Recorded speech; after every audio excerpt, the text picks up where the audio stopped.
ಬೆವರಿನ ಹನಿಯಲ್ಲಿ ಬೊಮ್ಮವ ತೋರಿಸಿ, ಕಾಯಕದಲ್ಲಿ ಕೈಲಾಸ ತೋರಿಸಿ, ವೃತ್ತಿಯ ಮುಖಕ್ಕೆ ಹೊಸ ಕಳೆ ಬರೆಸಿ, ಕುಸುಬಿನ ಕಿಳ್ಳೆಯ ಕಲಂಕ ಬಿಡಿಸಿ, ದುಡಿಮೆಯ ದೇವರ ದೇಗುಲದಲ್ಲಿ ನರ್ತಿಸಿ ಬಂದೆ, ಕೀರ್ತಿಸಿ ಬಂದೆ, ಬಸವನ ಬೆಳಕೆ ಎಲ್ಲಿಗೆ ಮುಂದೆ, ವಿಶ್ವವೆಲ್ಲವೂ ನನ್ನದೇ ಎಂದೆ.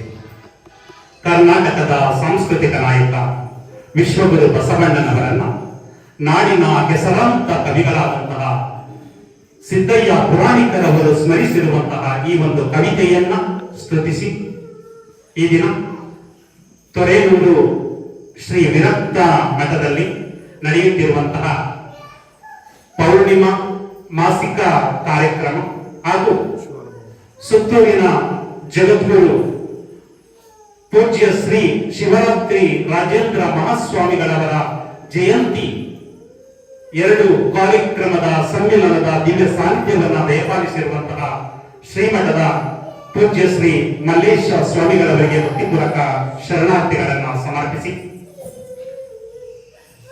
ಭತ್ತದ ತಾಲೂಕು ಎಂದೇ ಪ್ರಸಿದ್ಧಿಯಾದಂತಹ KR ನಗರದ ಅರೆಕೆರೆ ಮಠದಿಂದ ಇಲ್ಲಿಗೆ ಆಗಮಿಸಿ ತಮಗೆ ದರ್ಶನಾಶೀರ್ವಾದವನ್ನು ನೀಡುತ್ತಿರುವಂತಹ ಪೂಜ್ಯ ಶ್ರೀ ಸಿದ್ದೇಶ್ವರ ಸ್ವಾಮಿಗಳವರಿಗೂ ಕೂಡ ಭಕ್ತಿಪೂರ್ವಕ ಶರಣಾರ್ಥಿಗಳನ್ನು ಸಮರ್ಪಿಸಿ, ಕಾರ್ಯಕ್ರಮದ ದಾಸೋಹಿಗಳಾಗಿ ಈ ಒಂದು ಕಾರ್ಯಕ್ರಮದಲ್ಲಿ ಉಪಸ್ಥಿತರಿರುವಂತಹ ಶ್ರೀ ಶಿವಕುಮಾರ್ ಅವರಿಗೂ ಶರಣಾರ್ಥಿಗಳನ್ನು ಸಮರ್ಪಿಸಿ,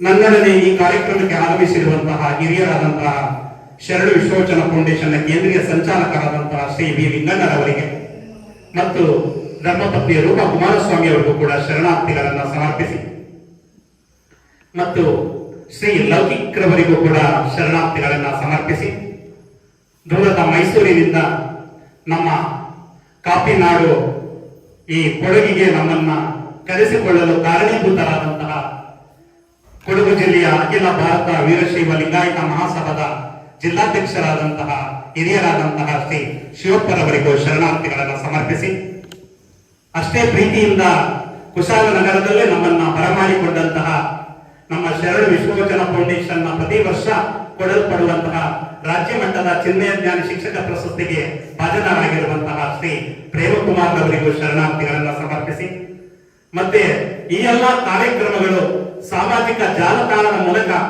ಪ್ರತಿಯೊಬ್ಬರ ಮನೆ ಮತ್ತು ಮನ ಮುಟ್ಟಲು ಕಾರಣೀಭೂತರಾದಂತಹ ಆತ್ಮೀಯರಾದಂತಹ ಶ್ರೀ ಮೂರ್ತಿ ಸರ್ ಅವರಿಗೂ ಕೂಡ ಶರಣಾರ್ಥಿಗಳನ್ನ ಸಮರ್ಪಿಸಿ, ಮತ್ತು ವೇದಿಕೆಯ ಮುಂಭಾಗದಲ್ಲಿರುವಂತಹ ಎಲ್ಲರಿಗೂ ಕೂಡ ಹೆಸರನ್ನ ಹೇಳಬೇಕು ಅನ್ನೋ ಆಸೆ. ಅದೇ ಕಾರ್ಯಕ್ರಮದ ಸಮಯ ಏನಾಗುತ್ತೆ ನಮ್ಮನ್ನ ಕಟ್ಟಾಗ್ತಾ ಇದೆ. ಆದ್ದರಿಂದ ಈ ಕಾರ್ಯಕ್ರಮವನ್ನ ಕಣ್ತುಂಬಿಕೊಳ್ಳುತ್ತಿರುವಂತಹ ಮನ ತುಂಬಿಕೊಳ್ಳುತ್ತಿರುವಂತಹ ತಮಗೆಲ್ಲರಿಗೂ ಕೂಡ ಭಕ್ತಿಪೂರ್ವಕ ಶರಣಾರ್ಥಿ. ನಾವು ಎರಡು ವಿಷಯದ ಬಗ್ಗೆ ಮಾತನಾಡೋದಕ್ಕೆ ನನಗೆ ಕೊಟ್ಟಿರುವಂತಹ ಸಮಯದ ಮಿತಿಯಲ್ಲಿ ಪ್ರಯತ್ನವನ್ನ ಪಡ್ತೇನೆ. ಪೂಜ್ಯ ಶ್ರೀಗಳು ನನಗೆ ಮೊದಲಿನಿಂದಲೂ ಕೂಡ ತುಂಬಾ ಪರಿಚಯ. ನಮ್ಮ ಹೆಗ್ಗಡದೇವನಕೋಟೆ ತಾಲೂಕಿನಲ್ಲಿ ಪಡುವಲು ಶ್ರೀ ವಿರಕ್ತ ಮಠ ಅಂತ ಇದೆ, ಅಲ್ಲಿಗೆ ಪೂಜ್ಯರು ಆಗಾಗ ಆಗಮಿಸ್ತಾ ಇದ್ರು. ಅವರ ಒಂದು ಆಶೀರ್ವಾದವನ್ನ ನಾನು ಪಡಿತಾ ಇದ್ದೆ. ಆದ್ದರಿಂದ ಅವಾಗಲಿಂದ ಕೂಡ ನನಗೆ ಚಿರಪರಿಚಿತರಾಗಿದ್ದಾರೆ. ಇಲ್ಲೂ ಕೂಡ ಇಂತಹ ಒಂದು ಪೌರ್ಣಿಮಾ ಪೂಜಾ ಕಾರ್ಯಕ್ರಮ ನಡೀತಾ ಇದೆ ಅನ್ನೋದನ್ನ ನೋಡಿ ತುಂಬಾ ಖುಷಿಯಾಯ್ತು. ಇದೆ ಮೊದಲು ಈ ಒಂದು ಮಠಕ್ಕೆ ನಾನು ಆಗಮಿಸಿರುವಂತದ್ದು. ಇಂತಹ ಒಂದು ಕಾಲಘಟ್ಟದಲ್ಲೂ ಕೂಡ ಇಷ್ಟೊಂದು ಜನ 8:30 ಆದ್ರೂ ಕೂಡ ಪ್ರಶಾಂತವಾಗಿ ಒಂದು ಸ್ಥಿತ ಪ್ರಜ್ಞೆಯಿಂದ ಕೂತಿರೋದನ್ನ ನೋಡಿದ್ರೆ ಅಲ್ಲಮ್ಮ ಪ್ರಭುದೇವರ ಒಂದು ವಚನ ನನಗೆ ನೆನಪರುತ್ತೆ. ಹುಲಿಯ ಬೆನ್ನಲ್ಲಿ ಒಂದು ಹುಲ್ಲೆ ಹೋಗಿ ಮೇದು ಬಂದೆನೆಂದರೆ ಇದ ಕಂಡು ಬೆರಗಾದೆ, ರಕ್ಕಸಿಯ ಮನೆಗೆ ಹೋಗಿ ನಿದ್ರೆಗೈದು ಬಂದನೆಂದರೆ ಅದ ಕಂಡು ಬೆರಗಾದೆ, ಜವನ ಮನೆಗೆ ಹೋಗಿ ಸಾಯದೆ ಬದುಕಿ ಬಂದನೆಂದರೆ ಇದ ಕಂಡು ಬೆರಗಾದೆ ಗುಗೇಶ್ವರ ಅಂತಾರೆ. 8:30 ಆದ್ರೂ ಕೂಡ ನಮ್ಮ ತೊರೆನೂರು ಶ್ರೀ ವಿರಕ್ತ ಮಠದ ಸದ್ಭಕ್ತರು ಈ ಒಂದು ಪೌರ್ಣಮಿ ಪೂಜಾ ಕಾರ್ಯಕ್ರಮವನ್ನ ಕಣ್ತುಂಬಿಕೊಳ್ತಾ ಇದ್ದೀನಿ, ಮನ ತುಂಬಿಕೊಳ್ತಾ ಇದ್ದೀನಿ ಅನ್ನೋದನ್ನ ನೋಡಿ ನಾನು ಬೆರಗಾಗಿದ್ದೇನೆ ಬಂಧುಗಳೇ. ತುಂಬಾ ವಿಶೇಷವಾದಂತಹ ಕಾರ್ಯಕ್ರಮದಲ್ಲಿ ನಾವು ಪೂಜ್ಯ ಶ್ರೀ ರಾಜೇಂದ್ರ ಮಹಾಸ್ವಾಮಿಗಳ ಬಗ್ಗೆ ಒಂದು ಸ್ವಲ್ಪ ಸಂಕ್ಷಿಪ್ತ ಮಾಹಿತಿ.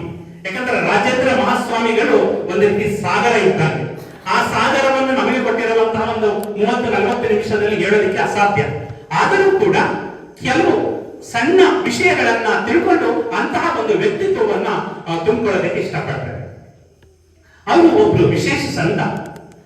ರಾಜೇಂದ್ರ ಸ್ವಾಮಿಗಳ ಬಗ್ಗೆ ನಾವು ತಿಳ್ಕೊಳಕ್ ಹೋದಾಗ ನಮ್ಮ ಮೈಸೂರಿನಲ್ಲಿ ಕೆ.ಸಿ. ಶಿವಪ್ಪ ಅಂತ ಇದ್ದಾರೆ, ಬಹುಶಃ ಕೇಳಿರ್ಬೋದು ನಾವು. ಚೌಪದಿ ಅಂತ 4 ಸಾಲಿನ ಒಂದು ಕಿರು ಪದ್ಯಗಳನ್ನ ಬರ್ಕೊಂಡು ಹೋಗ್ತಾರೆ. ಆ 4 ಸಾಲುಗಳಲ್ಲಿ ತುಂಬಾ ವಿಶಿಷ್ಟವಾದಂತಹ ವ್ಯಕ್ತಿತ್ವವನ್ನ ಕಟ್ಕೊಳ್ತಾರೆ.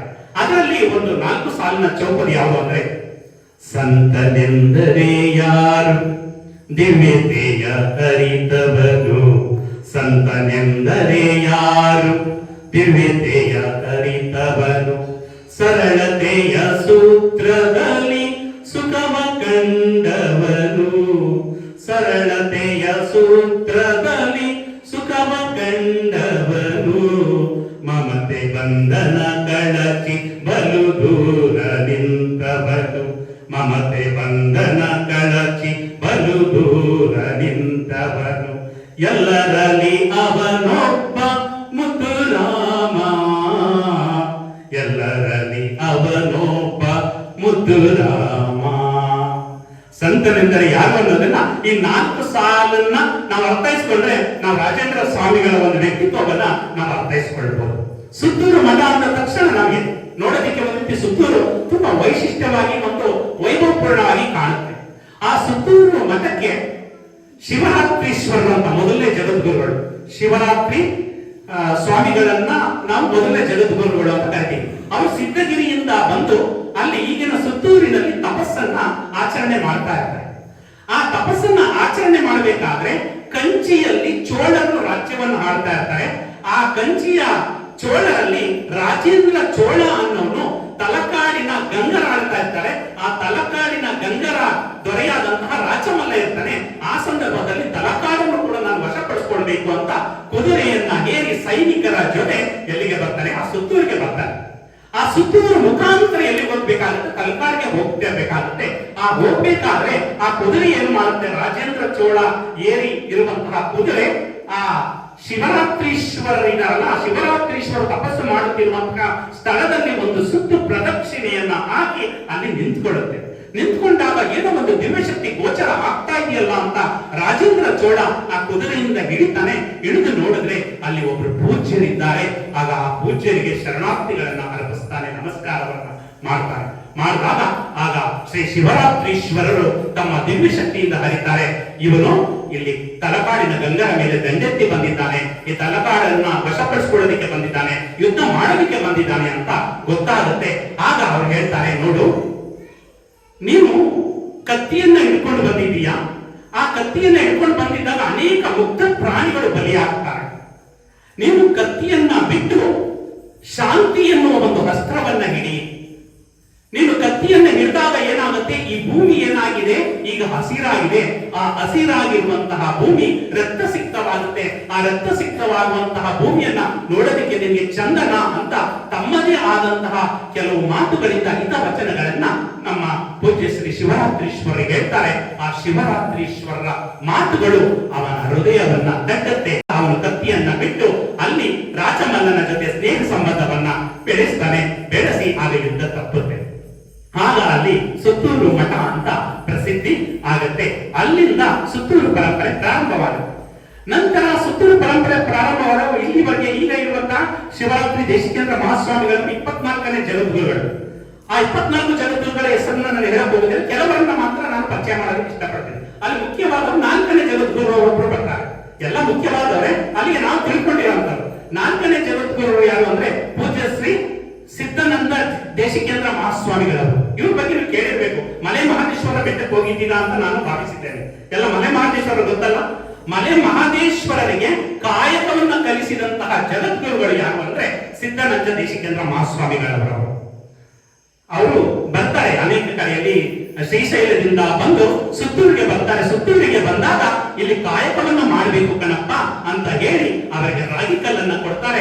ರಾಗಿ ಕಲ್ಲನ್ನ ಬೀಸಿ ಕಾಯಕವನ್ನ ಮಾಡಬೇಕು ಅಂತ ಅಂದ್ರೆ ಮಹದೇಶ್ವರರಿಗೂ ಕೂಡ ಕಾಯಕವನ್ನ ಹೇಳಿಕೊಟ್ಟಂತಹ ಜಗದ್ಗುರುಗಳು ಪೂಜ್ಯ ಶ್ರೀ ಸಿದ್ಧಾನಂದ ದೇಶಿಕೇಂದ್ರ ಮಹಾಸ್ವಾಮಿಗಳವರು. ಆದ್ದರಿಂದ ಅದು ಅವರು ಒಂದು ವಿಶೇಷವಾದಂತಹ ಪ್ರಭೆಯನ್ನ ಬೀರ್ತಾರೆ. ಅದಾದ ಮೇಲೆ 11ನೇ ಜಗದ್ಗುರುಗಳು ಕೂಡ ವಿಶೇಷವಾಗಿ ಒಂದು ಬೆಳಕಿಗೆ ಬರ್ತಾರೆ. ಆ 11ನೇ ಜಗದ್ಗುರುಗಳು ಯಾರಪ್ಪ ಅಂದ್ರೆ ಪೂಜ್ಯ ಶ್ರೀ ಘನಲಿಂಗ ದೇವರು. ಅವರು ಆಧುನಿಕ ಬಸವೋತ್ತರ ಯುಗದ ವಚನಕಾರರು. ನಮ್ಮ ಯಡಿಯೂರು ಸಿದ್ಧಲಿಂಗೇಶ್ವರರ ಯಡಿಯೂರು ಸಿದ್ಧಲಿಂಗೇಶ್ವರ ಶಿಷ್ಯ ಪರಂಪರೆಗೆ ಸೇರಿದ ನಂತರ 11ನೇ ಜಗದ್ಗುರುಗಳು ಘನಲಿಂಗ ದೇವರು ಅವರು ಮೋಹದ ಚೆನ್ನ ಮಲ್ಲಿಕಾರ್ಜುನ ಅನ್ನೋ ಒಂದು ಅಂಕಿತದಲ್ಲಿ ಅನೇಕ ವಚನಗಳನ್ನ ರಚನೆ ಮಾಡ್ತಾರೆ. ಕೊನೆಯದಾಗಿ ನಾವು 22ನೇ ಜಗದ್ಗುರುಗಳು ಯಾವಂದ್ರೆ ಮಂತ್ರ ಮಹರ್ಷಿಗಳು, ಅವರನ್ನು ಕೂಡ ಶಿವರಾತ್ರೀಶ್ವರರು ಅಂತ ಅವರ ಹೆಸರನ್ನ ಕರೀತಾರೆ. ಮಂತ್ರ ಮಹರ್ಷಿಗಳ ನಂತರ ಬಂದವರೇ 23ನೇ ಜಗದ್ಗುರುಗಳಾದಂತಹ ಶ್ರೀ ಶಿವರಾತ್ರಿ ರಾಜೇಂದ್ರ ಮಹಾಸ್ವಾಮಿಗಳವರು. ಅವರು ವಿಶೇಷವಾದಂತಹ ಕಾಳಜಿಯನ್ನ ನಮ್ಮ ಗ್ರಾಮೀಣ ಪ್ರದೇಶದ ವಿದ್ಯಾರ್ಥಿಗಳ ಬಗ್ಗೆ ಹೊಂದಿದ್ದಂಥವರು. ಸುತ್ತೂರಿಂದ ಮೈಸೂರಿಗೆ ಕಳಿಸ್ತಾರೆ ಅವರನ್ನ ಓದಲಿಕ್ಕೆ ಬಂದಾಗ ಅಲ್ಲಿ ಗ್ರಾಮೀಣ ಪ್ರದೇಶದ ಮಕ್ಕಳು ಪಡುತ್ತಿದ್ದಂತಹ ಕಷ್ಟ ನೋವು ಅವರ ಮನಸ್ಸನ್ನ ಕರಗಿಸಿದಾಗ ನಾನು ಏನಾದ್ರೂ ಮಾಡಿ ಮೈಸೂರಿನಲ್ಲಿ ವಿದ್ಯಾರ್ಥಿ ನಿಲಯವನ್ನ ಸ್ಥಾಪನೆ ಮಾಡಬೇಕು, ವಿದ್ಯಾ ಕೇಂದ್ರಗಳನ್ನ ಸ್ಥಾಪನೆ ಮಾಡಬೇಕು ಅಂತ ಹೇಳಿ ಅವರು ಹೆಚ್ಚಿಗೆ ಓದೋದಿಲ್ಲ. ಓದ್ದೆ ಅವರು ವಿದ್ಯಾ ಕೇಂದ್ರಗಳನ್ನ JSS ಅನ್ನೋ ಒಂದು ಸಂಸ್ಥೆಯನ್ನ ಪ್ರಾರಂಭ ಮಾಡ್ತಾರೆ. ಆಗ ಪ್ರಾರಂಭ ಮಾಡಿದಂತಹ JSS ಅನ್ನೋದು ಈಗ ಕೇವಲ ಕರ್ನಾಟಕದಲ್ಲಿ ಮಾತ್ರವಲ್ಲ, ಬೇರೆ ಬೇರೆ ರಾಜ್ಯಗಳಲ್ಲಿದೆ, ಬೇರೆ ಬೇರೆ ದೇಶಗಳಲ್ಲಿದೆ ಅನ್ನೋದನ್ನ ನಾವು ಈ ಸಂದರ್ಭದಲ್ಲಿ ನೆನಪಿಸ್ಕೊಳ್ಬೇಕು. ಅಂತಹ ರಾಜೇಂದ್ರ ಸ್ವಾಮಿಗಳ ಒಂದೇ ಒಂದು ಘಟನೆಯನ್ನು ಹೇಳಿ ನಾನು ಮುಂದಕ್ಕೆ ಹೋಗ್ತೇನೆ. ಪೂಜ್ಯ ರಾಜೇಂದ್ರ ಸ್ವಾಮಿಗಳು ಆಗ ತುಂಬಾ ಕಷ್ಟಕಾಲ, ಪ್ರತಿಯೊಬ್ಬರಿಗೂ ಒಂದು ಹೊತ್ತು ಊಟವನ್ನ ಮಾಡಬೇಕು ಅಂದ್ರೆ ಅಷ್ಟು ಕಷ್ಟ ಇರುತ್ತೆ. ಅಂತಹ ಕಷ್ಟದ ಪರಿಸ್ಥಿತಿಯಲ್ಲಿ ಅವರು ವಿದ್ಯಾರ್ಥಿ ನಿಲಯವನ್ನ ತೆರೀತಾರೆ. ವಿದ್ಯಾರ್ಥಿ ನಿಲಯನ ತೆರೆದು ಮಕ್ಕಳಿಗೆ ದಾಸೋಹ 2 ಸಮಯ ದಾಸೋಹ ಕೊಡ್ತಾ ಇರ್ತಾರೆ. ಒಂದು ದಿನ ರಾಜೇಂದ್ರ ಸ್ವಾಮಿಗಳು ಹಿಂಗೆ ಪೂಜೆಯನ್ನ ಮುಗಿಸ್ಕೊಂಡು ಕೂತಿದ್ದಾರೆ. ಒಬ್ಬ ವಾರ್ಡನ್ ಬರ್ತಾನೆ. ಬಂದಾಗ ಏನಪ್ಪಾ ಅಂತ ಕೇಳಿದಾಗ, ಸ್ವಾಮಿ ಅಕ್ಕಿ ಇಲ್ಲ, ದಾಸೋಹ ಮಾಡೋದಿಕ್ಕೆ ರಾಗಿ ಇಲ್ಲ, ಯಾವೆಲ್ಲ ಮುಗಿದೋಗಿದೆ, ರೇಷನ್ ಎಲ್ಲ ಮುಗಿದೋಗಿದೆ ಅಂತ ತನ್ನ ನೋವನ್ನ ವ್ಯಕ್ತಪಡಿಸ್ತಾನೆ. ಆಗ ರಾಜೇಂದ್ರ ಸ್ವಾಮಿಗಳ ಒಂದು ಪಟ್ಟಾಧಿಕಾರ ಮಹೋತ್ಸವದಲ್ಲಿ ಚಿನ್ನದ ಕರಡಿಗೆಯನ್ನ ಮಾಡಿಸಿರ್ತಾರೆ ಮತ್ತು ರುದ್ರಾಕ್ಷಿಯು ಕೂಡ ಚಿನ್ನದ್ದಾಗಿರುತ್ತೆ. ಆಗ ಮಕ್ಕಳಿಗಿಂತ ಇದೇನು ಹೆಚ್ಚಲ್ಲ ಅಂದ್ಬಿಟ್ಟು ಚಿನ್ನದ ಕರಡಿಗೆ ಮತ್ತು ರುದ್ರಾಕ್ಷಿಯನ್ನ ತೆಗೆದುಕೊಂಡು ಅಶೋಕ ರೋಡ್ಗೆ ಓಡಿ ಹೋಗ್ತಾರೆ. ಅವರು ಓಡಿ ಹೋಗಿ ಆಗ ಅವರು ತುಂಬಾ ಪ್ರೀತಿಯಿಂದ ಬರಮಾಡ್ಕೊಳ್ತಾರೆ, ಭಕ್ತಿಯಿಂದ ಬರಮಾಡ್ಕೊಳ್ತಾರೆ. ಆ ಒಂದು ಸೇಟು ಏನು ಸ್ವಾಮಿ ಅಂದಾಗ, ಇದನ್ನ ಇಟ್ಟುಕೊಂಡು ನನಗೆ ಹಣವನ್ನ ಕೊಡಿ. ಇಲ್ಲ, ನೀವು ಇದನ್ನ ಇಡೋದು ಬೇಡಿ, ನಾನೇ ಹಣವನ್ನ ಕೊಡ್ತೀನಿ, ಅನಂತರ ಕೊಡಿ ಅಂದಾಗ ಕೇಳೋದಿಲ್ಲ. ಅದನ್ನ ಕಿರುಬಿ ಇಟ್ಟು ಅದರಿಂದ ಬಂದಂತಹ ಹಣದಿಂದ ಆ ವಾರ್ಡನ್ಗೆ ಕೊಟ್ಟು ರೇಷನ್ ತೆಗೆದುಕೊಂಡು ಹೋಗಿ ಮಕ್ಕಳಿಗೆ ನೀವೇನ್ ಮಾಡು, ದಾಸೋಹವನ್ನ ಮಾಡು ಅಂತ ಹೇಳ್ತಾರೆ.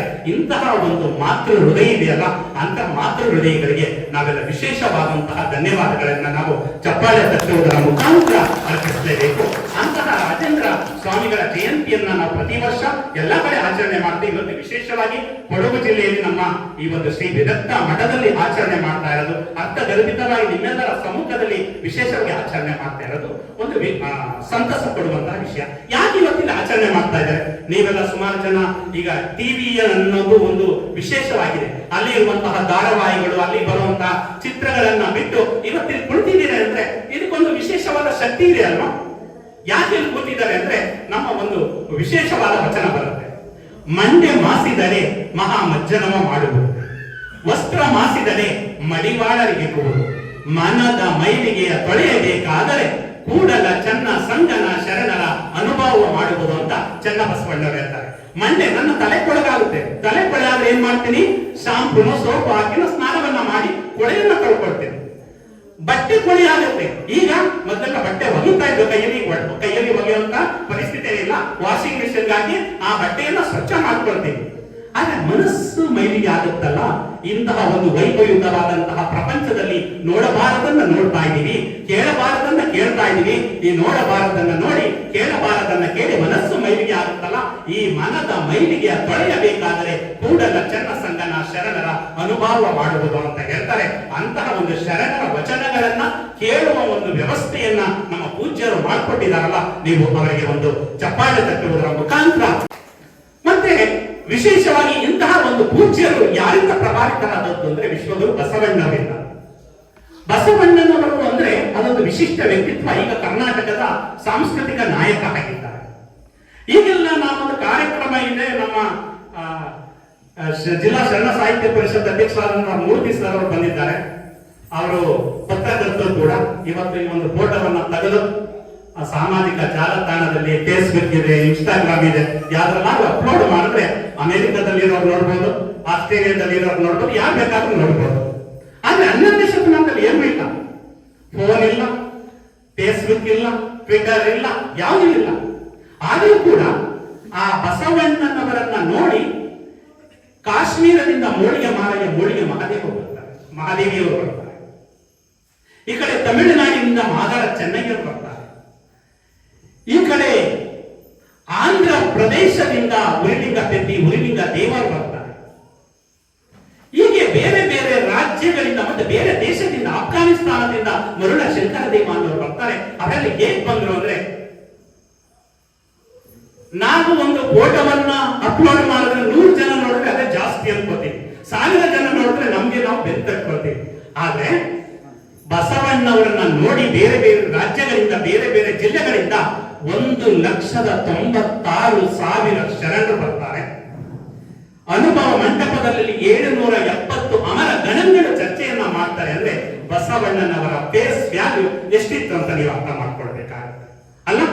ಅವರ ಫೇಸ್ ವ್ಯಾಲ್ಯೂ ಎಷ್ಟಿತ್ತು ಅನ್ನೋದನ್ನ ನೀವು ಮನಸ್ಸಿನಲ್ಲಿ ನೀವು ಊಹಿಸಿಕೊಳ್ಬೇಕಾಗುತ್ತೆ. ಅಂತಹ ಬಸವಣ್ಣನವರ ವಿಚಾರಧಾರೆಗಳು, ಅವರು ಕಾಯಕ ಮತ್ತು ದಾಸೋಹ ತತ್ವ ಇವೆಲ್ಲವನ್ನ ನೋಡಿ ಇಂದು ಕರ್ನಾಟಕ ಸರ್ಕಾರ ಅವರನ್ನ ಸಾಂಸ್ಕೃತಿಕ ನಾಯಕ ಅಂತ ಘೋಷಣೆಯನ್ನ ಮಾಡಿದೆ. ಬಸವ ಅನ್ನೋದೇ ಒಂದು ವಿಶೇಷವಾದಂತಹ ಹೆಸರು. ಬಾ ಎಂದರೆ ಬದುಕಿನ, ಸಾ ಎಂದರೆ ಸತ್ಯವ, ವಾ ಎಂದರೆ ವಚನಗಳ ಮೂಲಕ ತಿಳಿಸಿಕೊಟ್ಟವರೇ ಬಸವ. ಬದುಕಿನ ಸತ್ಯವ ವಚನಗಳ ಮೂಲಕ ತಿಳಿಸಿಕೊಟ್ಟವರೇ ಬಸವ. ಎಷ್ಟೊಂದು ಚೆನ್ನಾಗಿದೆ ಅಲ್ಲ, ಎಷ್ಟೊಂದು ಅರ್ಥಗರ್ಭಿತವಾಗಿದೆಯಲ್ಲ.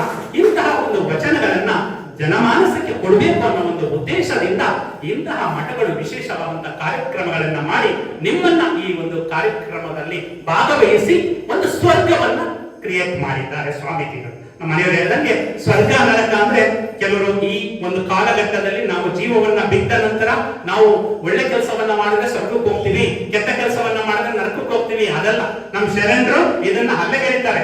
ಯಾವ ಸ್ವರ್ಗ ನರಕ ಅನ್ನೋದನ್ನ ಇದು ಮಾಡಲ್ಲ. ಅದಕ್ಕೆ ಅವ್ರು ಹೇಳ್ತಾರೆ ಬಸವಣ್ಣವರು, ದೇವಲೋಕ ಮರ್ತ್ಯಲೋಕವೆಂಬುದು ಬೇರೆಲ್ಲ ಕಾಣಿರೋ, ಸತ್ಯವ ನುಡಿಯುವುದೇ ದೇವಲೋಕ, ಮಿಥ್ಯವ ನುಡಿಯುವುದೇ ಮರ್ತ್ಯಲೋಕ, ಆಚಾರವೇ ಸ್ವರ್ಗ ಅನಾಚಾರವೇ ನರಕ, ಕೂಡಲ ಸಂಗಮ ದೇವ ನೀವೇ ಪ್ರಮಾಣ. ದೇವಲೋಕ ಮರ್ತ್ಯಲೋಕ ಬೇರೆ ಯಾವುದು ಅಲ್ಲ ಕಣಪ್ಪ, ಸತ್ಯವ ನುಡಿಯುವುದೇ ದೇವಲೋಕ. ಸತ್ಯ ಎಲ್ಲಿ ನುಡಿತಾ ಇದ್ದಾರೆ? ವಚನಗಳು, ಶರಣರ ವಚನಗಳನ್ನ ನಾವು ಹೇಳ್ತಾ ಇದ್ದೀವಿ ಅಂದ್ರೆ ಅದೇ ಸತ್ಯ. ಸ್ವಾಮೀಜಿಗಳು ಮಾತಾಡ್ತಾರೆ ಅಂದ್ರೆ ವಚನಗಳನ್ನ ಅದೇ ಸತ್ಯ.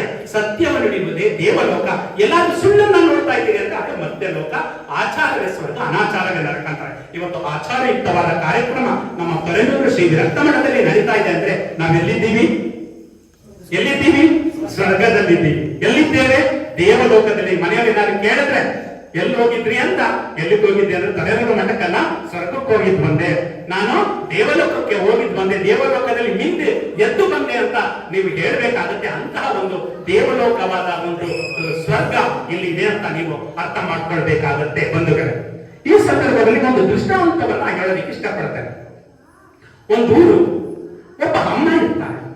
ಆ ಅಮ್ಮನ ಮನೆಗೆ ಇಲ್ಲಿ ಒಬ್ರು ಗುರುಗಳ ಮನೆಗೆ, ಅವರ ಮನೆಗೆ ಹೋಗ್ತಾರೆ ಪೂಜೆಗೆ ಹೋದಾಗ ಆ ಅಮ್ಮ ಉಪಚರಿಸೋದನ್ನ ನೋಡಿ ಗುರುಗಳಿಗೆ ತುಂಬಾ ಸಂತೋಷ ಆಗ್ಬಿಡುತ್ತೆ. ನಿನ್ನ ಹೆಸರೇನಮ್ಮ ಅಂತ ಕೇಳ್ತಾರೆ. ಅವ್ರ ಹೆಸರು ಹೇಳ್ತಾರೆ. ಹೆಸರು ಹೇಳಿದ ನಂತರ ನಿನ್ನ ವಯಸ್ಸಿಷ್ಟಮ್ಮ ಅಂದಾಗ ನನ್ನ ವಯಸ್ಸು 2 ವರ್ಷ ಗುರುಗಳೇ. ಅವ್ರು ನೋಡಿದ್ರೆ 42 ವರ್ಷ ವಯಸ್ಸಾಗಿರುತ್ತೆ, ಅವ್ರು 2 ವರ್ಷ. ನಿನ್ನ ಗಂಡನ ವಯಸ್ಸು 1 ವರ್ಷ ಗುರುಗಳೇ. ನಿಮ್ಮ ಅತ್ತೆಯ ವಯಸ್ಸು 6 ತಿಂಗಳು ಗುರುಗಳೇ. ನಿಮ್ಮ ಮಾವನ ವಯಸ್ಸು ಇನ್ನು ಹುಟ್ಟೇ ಇಲ್ಲ ಗುರುಗಳೇ. ಏನು ಇದು ವಿಶೇಷವಾಗಿ ಏನಮ್ಮ ಇದು ಒಗಟಿನ ರೀತಿಯಲ್ಲಿ ಹೇಳ್ತಾ ಇದೆಯಲ್ಲ ಅಂದಾಗ ಆಗ ಅವ್ರು ಹೇಳ್ತಾರೆ, ನೋಡಿ ಗುರುಗಳೇ, ನಾನು 40 ವರ್ಷ ವಯಸ್ಸನ್ನ ಆಡಬಾರದ ಮಾತುಗಳನ್ನ ಆಡಿ ಎಲ್ಲರಿಂದಲೂ ಕೂಡ ಕೆಟ್ಟಗಳು ಅನಿಸ್ಕೊಂಡು ಬಿಟ್ಟೆ. ಹಿಂಗೆ ಇವತ್ತು ತೊರೆನೂರು ವಿರಕ್ತ ಮಠದಲ್ಲಿ ಹೇಗೆ ಕಾರ್ಯಕ್ರಮ ನಡೀತಾ ಇದೆ ಆ ರೀತಿ ಒಂದು ಕಾರ್ಯಕ್ರಮ ಇದ್ದು, ಆ ಕಾರ್ಯಕ್ರಮದಲ್ಲಿ ಬದುಕಿನ ಸತ್ಯವನ್ನ ವಚನದ ಮೂಲಕ ಹೇಗೆ ಅಳವಡಿಸ್ಕೊಳ್ಬೇಕು ಅನ್ನೋದನ್ನ ಒಬ್ರು ಬಂದು ಅದನ್ನ ತಿಳಿಸ್ಕೊಟ್ರು.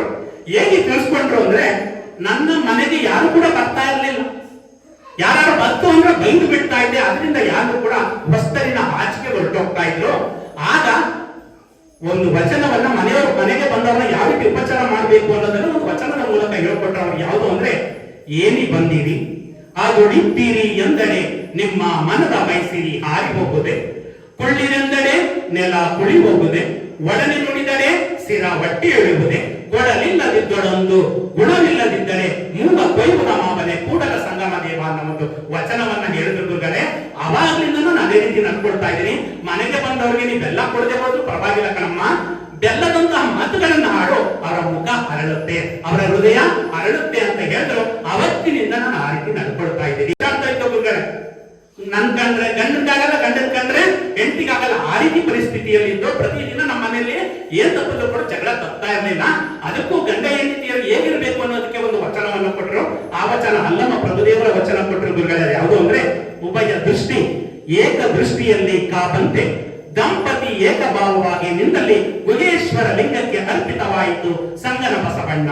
ಈ ವಚನವನ್ನು ಕೊಟ್ಟರು. ಉಭಯ ದೃಷ್ಟಿ ಅಂದ್ರೆ ಎರಡು ಕಣ್ಣು ಇದೆ. ಉಭಯ ದೃಷ್ಟಿ ಎರಡು ಕಣ್ಣು. ಉಭಯ ಒಂದು ಕಣ್ಣು ಒಂದನ್ನ, ಇನ್ನೊಂದು ಕಣ್ಣು ಇನ್ನೊಂದನ್ನ ನೋಡಿದ್ರೆ ನಾವು ಯಾರನ್ನು ಪತ್ತೆ ಮಾಡೋದಕ್ಕೆ ಸಾಧ್ಯ ಆಗೋದಿಲ್ಲ. ಎರಡು ಕಣ್ಣು ಒಂದನ್ನ ನೋಡಿದಾಗ ಮಾತ್ರ ಏನಾಗುತ್ತೆ, ಆ ವಸ್ತುವನ್ನ ಪತ್ತೆ ಹಚ್ಚೋದಕ್ಕೆ ಸಾಧ್ಯ. ಹಾಗೆ ಉಭಯ ದೃಷ್ಟಿ ಏಕದೃಷ್ಟಿಯಲ್ಲಿ ಕಾಬಂತೆ ದಂಪತಿ ಏಕಭಾವವಾಗಿ ನಿಂತಲ್ಲಿ, ದಂಪತಿಗಳು ಒಂದೇ ಭಾವದಲ್ಲಿ ನಿಂತರೆ ಮಾತ್ರ ಆ ಒಂದು ಸಂಸಾರ ಏನಾಗಿರುತ್ತೆ, ಸುಖ ಸಂಸಾರ ಆಗುತ್ತೆ ಅಂತ ಹೇಳಿದ್ರು. ಅವತ್ತಿನಿಂದ ನಾವು ಗಂಡ ಹೆಂಡತಿ ಇಬ್ಬರು ಅನನ್ಯವಾಗಿದ್ದೀವಿ ಗುರುಗಳೇ. ಅನನ್ಯವಾಗಿ ಇರೋದ್ರಿಂದ ಅವತ್ತಿನಿಂದ ನಮ್ಮ ಜೀವನವನ್ನ ವಿಶೇಷವಾಗಿ ಯಾರಿಗೂ ಕೂಡ ನೋವು ಆಗದಂತೆ ನಾನು ನಡ್ಕೊಳ್ತಾ ಇದ್ದೀನಿ. 2 ವರ್ಷಗಳಿಂದ ಆ ರೀತಿ ನಾನು ನಡ್ಕೊಳ್ತಾ ಇರೋದ್ರಿಂದ ನನ್ನ ವಯಸ್ಸು 2 ವರ್ಷ. ನನ್ನ ಗಂಡನನ್ನ ಸರಿಪಡಿಸಬೇಕು ಅಂದ್ರೆ 1 ವರ್ಷ ಇತ್ತು ಗುರುಗಳೇ. 1 ವರ್ಷದಿಂದ ನನ್ನ ಗಂಡ ಸರಿಯಾಗಿದ್ದಾನೆ. ಆದುದರಿಂದ ನನ್ನ ಗಂಡನ ವಯಸ್ಸು 1 ವರ್ಷ. ನಮ್ಮ ಅತ್ತೆಯನ್ನು ಸರಿ ಮಾಡಬೇಕು ಅಂದ್ರೆ 1.5 ವರ್ಷ ಹಿಡಿತು. ನಮ್ಮ ಅತ್ತೆ 6 ತಿಂಗಳಿಂದ ಸರಿಯಾಗಿದ್ದಾರೆ. ಆದುದರಿಂದ ನಮ್ಮ ಅತ್ತೆ ವಯಸ್ಸು 6 ತಿಂಗಳು. ನಮ್ಮ ಮಾವನ ಇನ್ನು ಸರಿಪಡಿಸಕ್ಕಾಗಿಲ್ಲ. ಆದ್ರಿಂದ ನಮ್ಮ ಮಾವ ಹುಟ್ಟೆ ಇಲ್ಲ.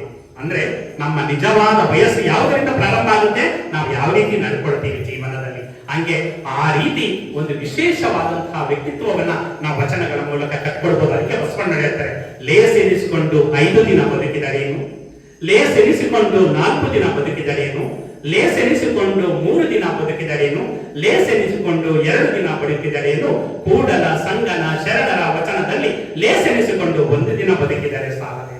1 ದಿನ ನಾವು ಲೇಸೆನಿಸಿಕೊಂಡು ಬದುಕ್ಬಿಟ್ರೆ ಅದೇ ಒಂದು ಜೀವನ. ಒಂದು ಹೂವ ಬೆಳಿಗ್ಗೆ ಅರಳುತ್ತೆ, ಅರಳಿದಾಗ ಅದು ಎಲ್ಲಿ ಸೇರುತ್ತೆ ಅನ್ನೋದು ಗೊತ್ತಿರೋದಿಲ್ಲ.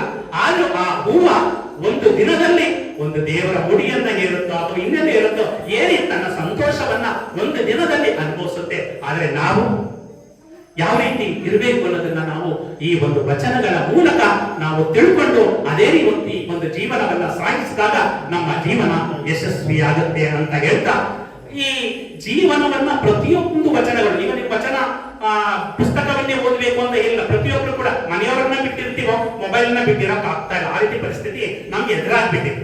ಪ್ರತಿಯೊಬ್ಬರ ಹತ್ರ ಮೊಬೈಲ್ ಇರುತ್ತೆ. ಆ ಮೊಬೈಲ್ ನಲ್ಲಿ ಕ್ರೋಮ್ ಹೋಗ್ಬಿಟ್ಟು ವಚನ ಸಂಪುಟ ಅಂತ ಬಡಿಯಿರಿ.